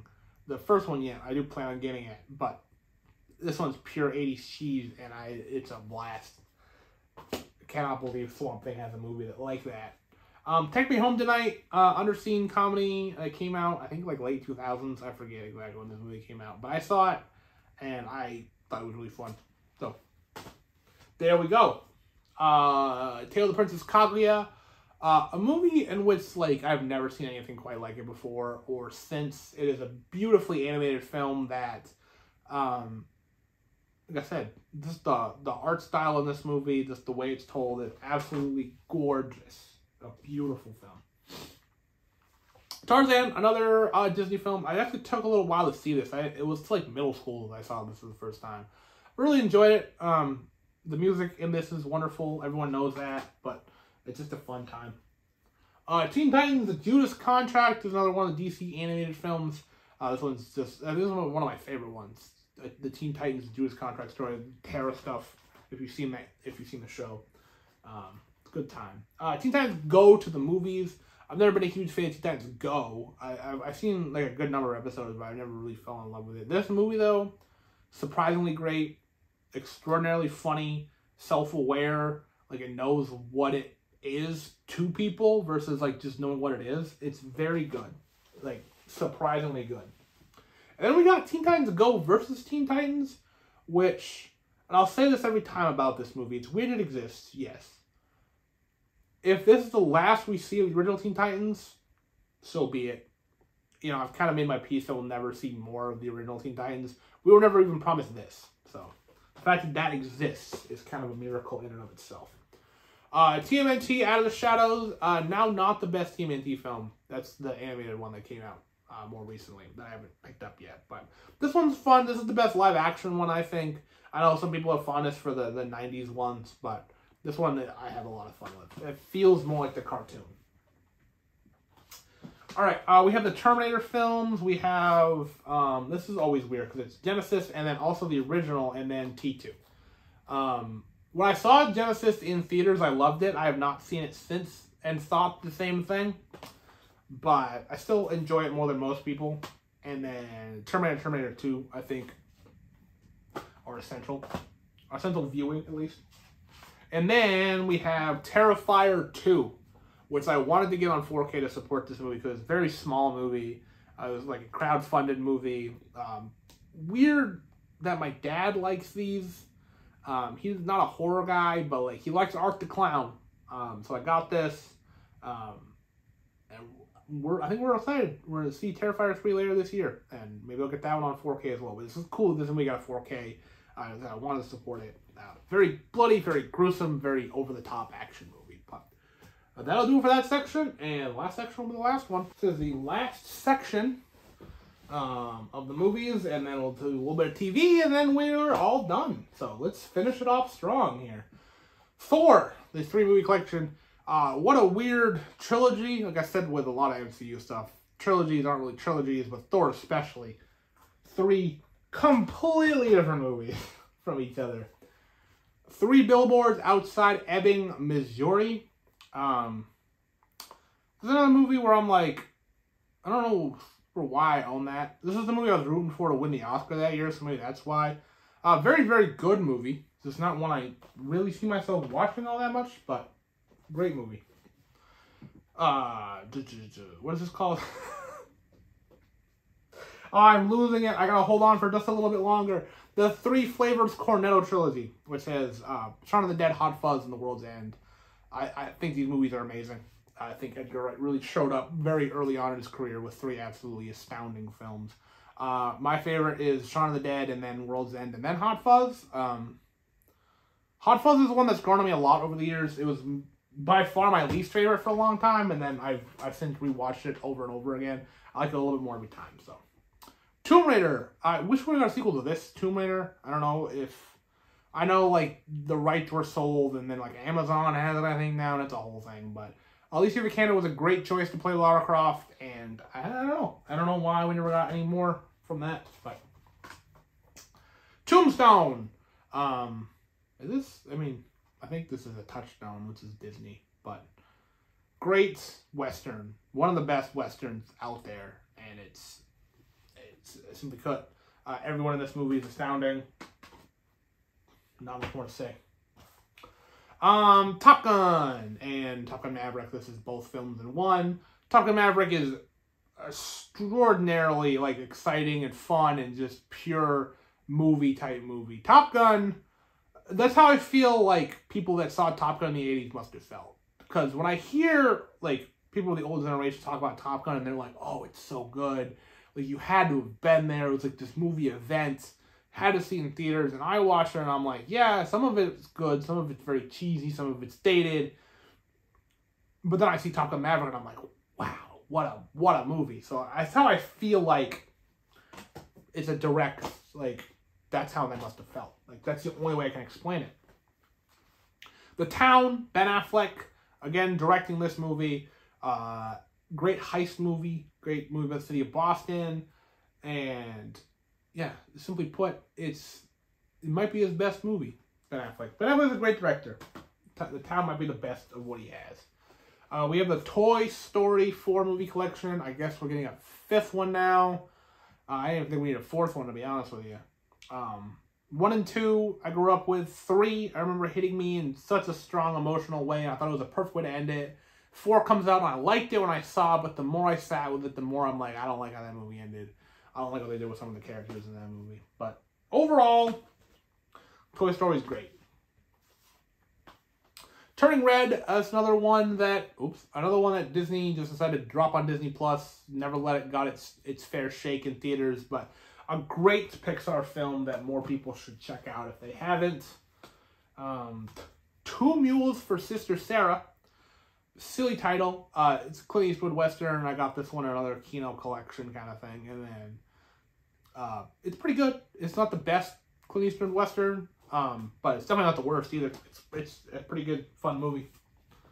The Unbearable Weight of Massive Talent. Hilarious movie about just poking fun at Nicolas Cage, and he's down for anything. So he's bound to make fun of himself. Very, very fun movie to see in theaters. Very fun movie overall.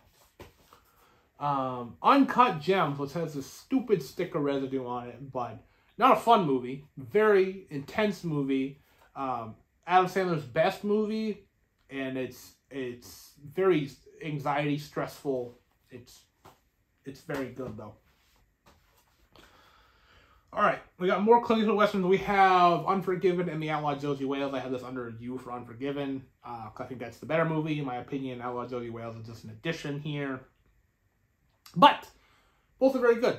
And like Unforgiven's won Best Picture. Like it's a quintessential classic. Us. This movie, Get Out, showed us what Jordan Peele could do. Us proved it. It wasn't a one-time thing. Us was so good. Us was very scary. I think it's scarier than Get Out. Get Out's a better movie, but Us is the scarier of the two movies. We have Venom and Venom Let There Be Carnage. I like these movies well enough. They're kind of like, they'll never be my favorites of any given anything. They're not my favorite Tom Hardy movie. They're not my favorite superhero film. They're not my favorite, like, and they're not even the best in the best of the year contention. Like, but they're just kind of fun. I mean, I guess they're the best Sony ancillary Spider-Man movies, but and then the competition is very weak in that aspect. The Walk. This is about the French guy that walked across the Twin Towers. It's like a love letter to the Twin Towers. That era, the cinematography of this movie is astounding. Underseen movie. Check it out if you haven't seen it. It's very good. Warm Bodies. This is a fun zom-com. I remember that being topped around a lot. Romantic comedy about a girl and a zombie. Silly concept, but pretty good movie. Warrior. If you like sports movies, specifically like boxing movies, this isn't a boxing movie, this is a UFC movie, but if you like that kind of story, check out Warrior, because it's vastly underseen, but so good. Weathering with You, Makoto Shinkai, one of my favorite directors, and this movie is beautiful. It's not his best movie, we'll talk about that a little bit later. His latest movie, though, the one about the chair, I didn't like nearly as much, but this one I really liked. Wedding Crashers, mid-2000s comedy classic. I think everyone has seen this movie. Maybe not everyone likes it, but I think everyone's seen it. Wet Hot American Summer, the funniest movie. I think I said that about Pop Star, but this is my favorite comedy of all time. It's hilarious. I can laugh every single time I see it. I watched this like 3 times in a month once, and I was still laughing at some of the jokes. It is so good. It's so good. Werewolves Within. This is based on a video game that I've never played. I don't even really remember the name of it. I don't remember if that's the name of the video game itself. But this is a cool little like horror movie. It's kind of like a whodunit slasher film with werewolves. When Marnie Was There, another Ghibli film. This is one of the earlier Ghibli films that I saw. Obviously, it's not one of the early Ghibli films that they released, but one of the earlier ones for me. Very good. I really liked it up until it felt like I had to tell me the plot. Like, stop towards the end and be like, oh, this is what happened. I'm like, I got it. You kind of ruined it a little bit, but it's still very good. Whiplash. I actually just saw this recently. It's still astounding. Still anxiety-inducing, stressful, in all the best ways. It's just a masterclass of what Damien Chazelle was able to accomplish there. Who Framed Roger Rabbit? As a kid, I hated this movie. I didn't hate it, but I didn't like it. I like the animated parts, because kids like animation, bright, colorful characters. I didn't get what they were going for. You know, as a 6-year-old, how could I? So I didn't watch it for years. Decades maybe even. Maybe not that, but a decade and a half probably. And then I bought it on 4K.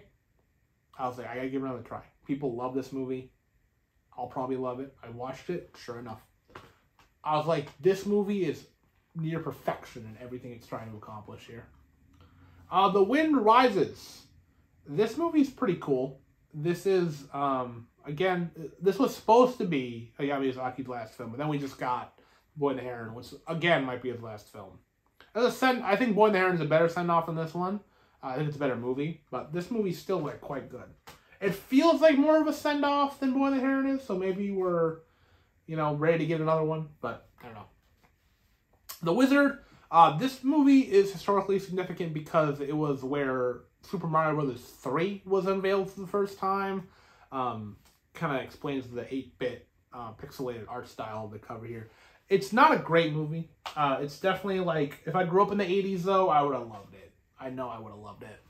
The Wolf of Wall Street, Scorsese's like, he likes white collar crime, but like this one is like up there. This is a 3-hour-long movie filled with cocaine and hookers and just a ton of stuff. That it's crazy that Scorsese, who's up there in age, made that like 10 years ago. He's still making movies now. Like, good on him. Wonder Woman. This might still be the best DCEU film. I really liked it then. I really like it now. I think Gal Gadot was a good choice to play Wonder Woman. Obviously, it's time to move on and get a different one. She's like trying to stick with the role. I don't think we should stick with her. I think if we're moving on with Superman, we should move on with Wonder Woman too. X-Men, the trilogy. X2 is the best one. I think everyone can agree on that. It's cool to see that some of these characters are kind of being talked about again. But, yeah. Classic in the genre. Really brought us to where we are today. And I don't own... Oh, man. I'm falling apart. I don't own First Class yet, unfortunately. I have Days of Future Past, The Road Cut. I have Apocalypse. And I have Dark Phoenix. I look at Dark Phoenix apologist when it came out. I don't really want to be anymore. I just don't care enough about it. It's fine. It's not great. Apocalypse, same deal. I'm like, it's fine. Days of Future Past, that was awesome. X-Men vs. Wolverine, guilty pleasure, beyond belief. I think this movie is bad, but I really enjoy watching it. So, there's that. Your Name, beautiful film. One of my favorite films of all time. Me and Makoto Shinkai, one of my favorite directors. Just an absolutely astoundingly beautiful film. Through and through. Story-wise, character-wise, just visual-wise, beautiful. Zack Snyder's Justice League, the 4-hour Justice League movie that was supposed to never exist, but here it is in my hand. It's amazing that this movie exists in the way it does. Obviously, we'll never see the sequel that this movie sets up, but hey, for what it is, it's amazing that it's here. And last but not least, Zombieland. Totally fun zombie movie, action, comedy, a blast. Don't know the second one yet. Will when I'm in the mood to watch it again. So that's it for movies. We'll do some TV now. I don't own a ton of TV. I own like 3 series. So we'll talk about those real quick and then we'll be on our way. The only anime I own right now is Demon Slayer. I have, of course, like the first season over the 2. And then the Mugen Train season. And then the Entertainment District. I don't have Swordsmith Village yet. And then, of course, Hashira Training isn't out on Blu-ray yet, so I couldn't own that. But, totally, I love Demon Slayer. It'll probably not be the only anime I ever own. Say it like that. I do plan on maybe getting some other ones that have influenced me over the years. But Demon Slayer, I adore. And this is like the last season. Like, the last 3 will be all movies, so I don't know how I'm going to put them on the shelf, because Mugen Train you saw was up in the movie section, so maybe I'll put them up there with that, and then just the seasons will be by themselves. I don't know. I don't know if I'll mix them together. We'll see when it happens down the line. Teen Titans. Oh, I did this a little bit out of order, but Teen Titans is the show that I grew up with. It's the one I have the most fondness for. I love these characters to this day. This also has the Trouble in Tokyo movie, which is awesome. And yeah, I love that this got a Blu-ray. I love this show so much, and it's awesome. It's so much fun. I don't know how I'm gonna show this, but I'm gonna talk about season by season. Game of Thrones, season 1, of course, was the one that introduced us to the world of Westeros and its characters and how brutal it can be. Season 2 kept things going. With everything, introduced us to even more characters. Season 3 was one of the most devastating seasons of television I ever saw in my entire life. Season 4, and season 5 really, just kept trucking along. This show is like a whole. It just, if you heard that crash, that was just the little pile tipping over. Season 6, I think, is my favorite season. This show as a whole, it just kept on keeping on. Up until season 7 was kind of like, took a step back because it wasn't a full 10 episode run, which was weird. And then season 8, which, again, not as good. I mean, even has a stupid banner, which I complained about.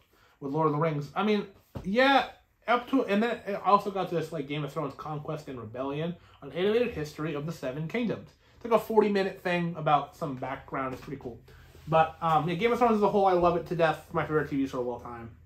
Yeah, the back half, not even back half, the ending wasn't great, but for what it is, it's pretty astounding. So, that's all of it. That was my entire Blu-ray 4K collection. If you saw this entire thing, thank you so much for staying with me, talking through every single one of these discs. I have over 500 movies, I think, and that's not including the TV, but like I said, it's not much TV anyway. But, again, thank you so very much for watching. As always, like this if you like this, subscribe me however, and I will see you at some point.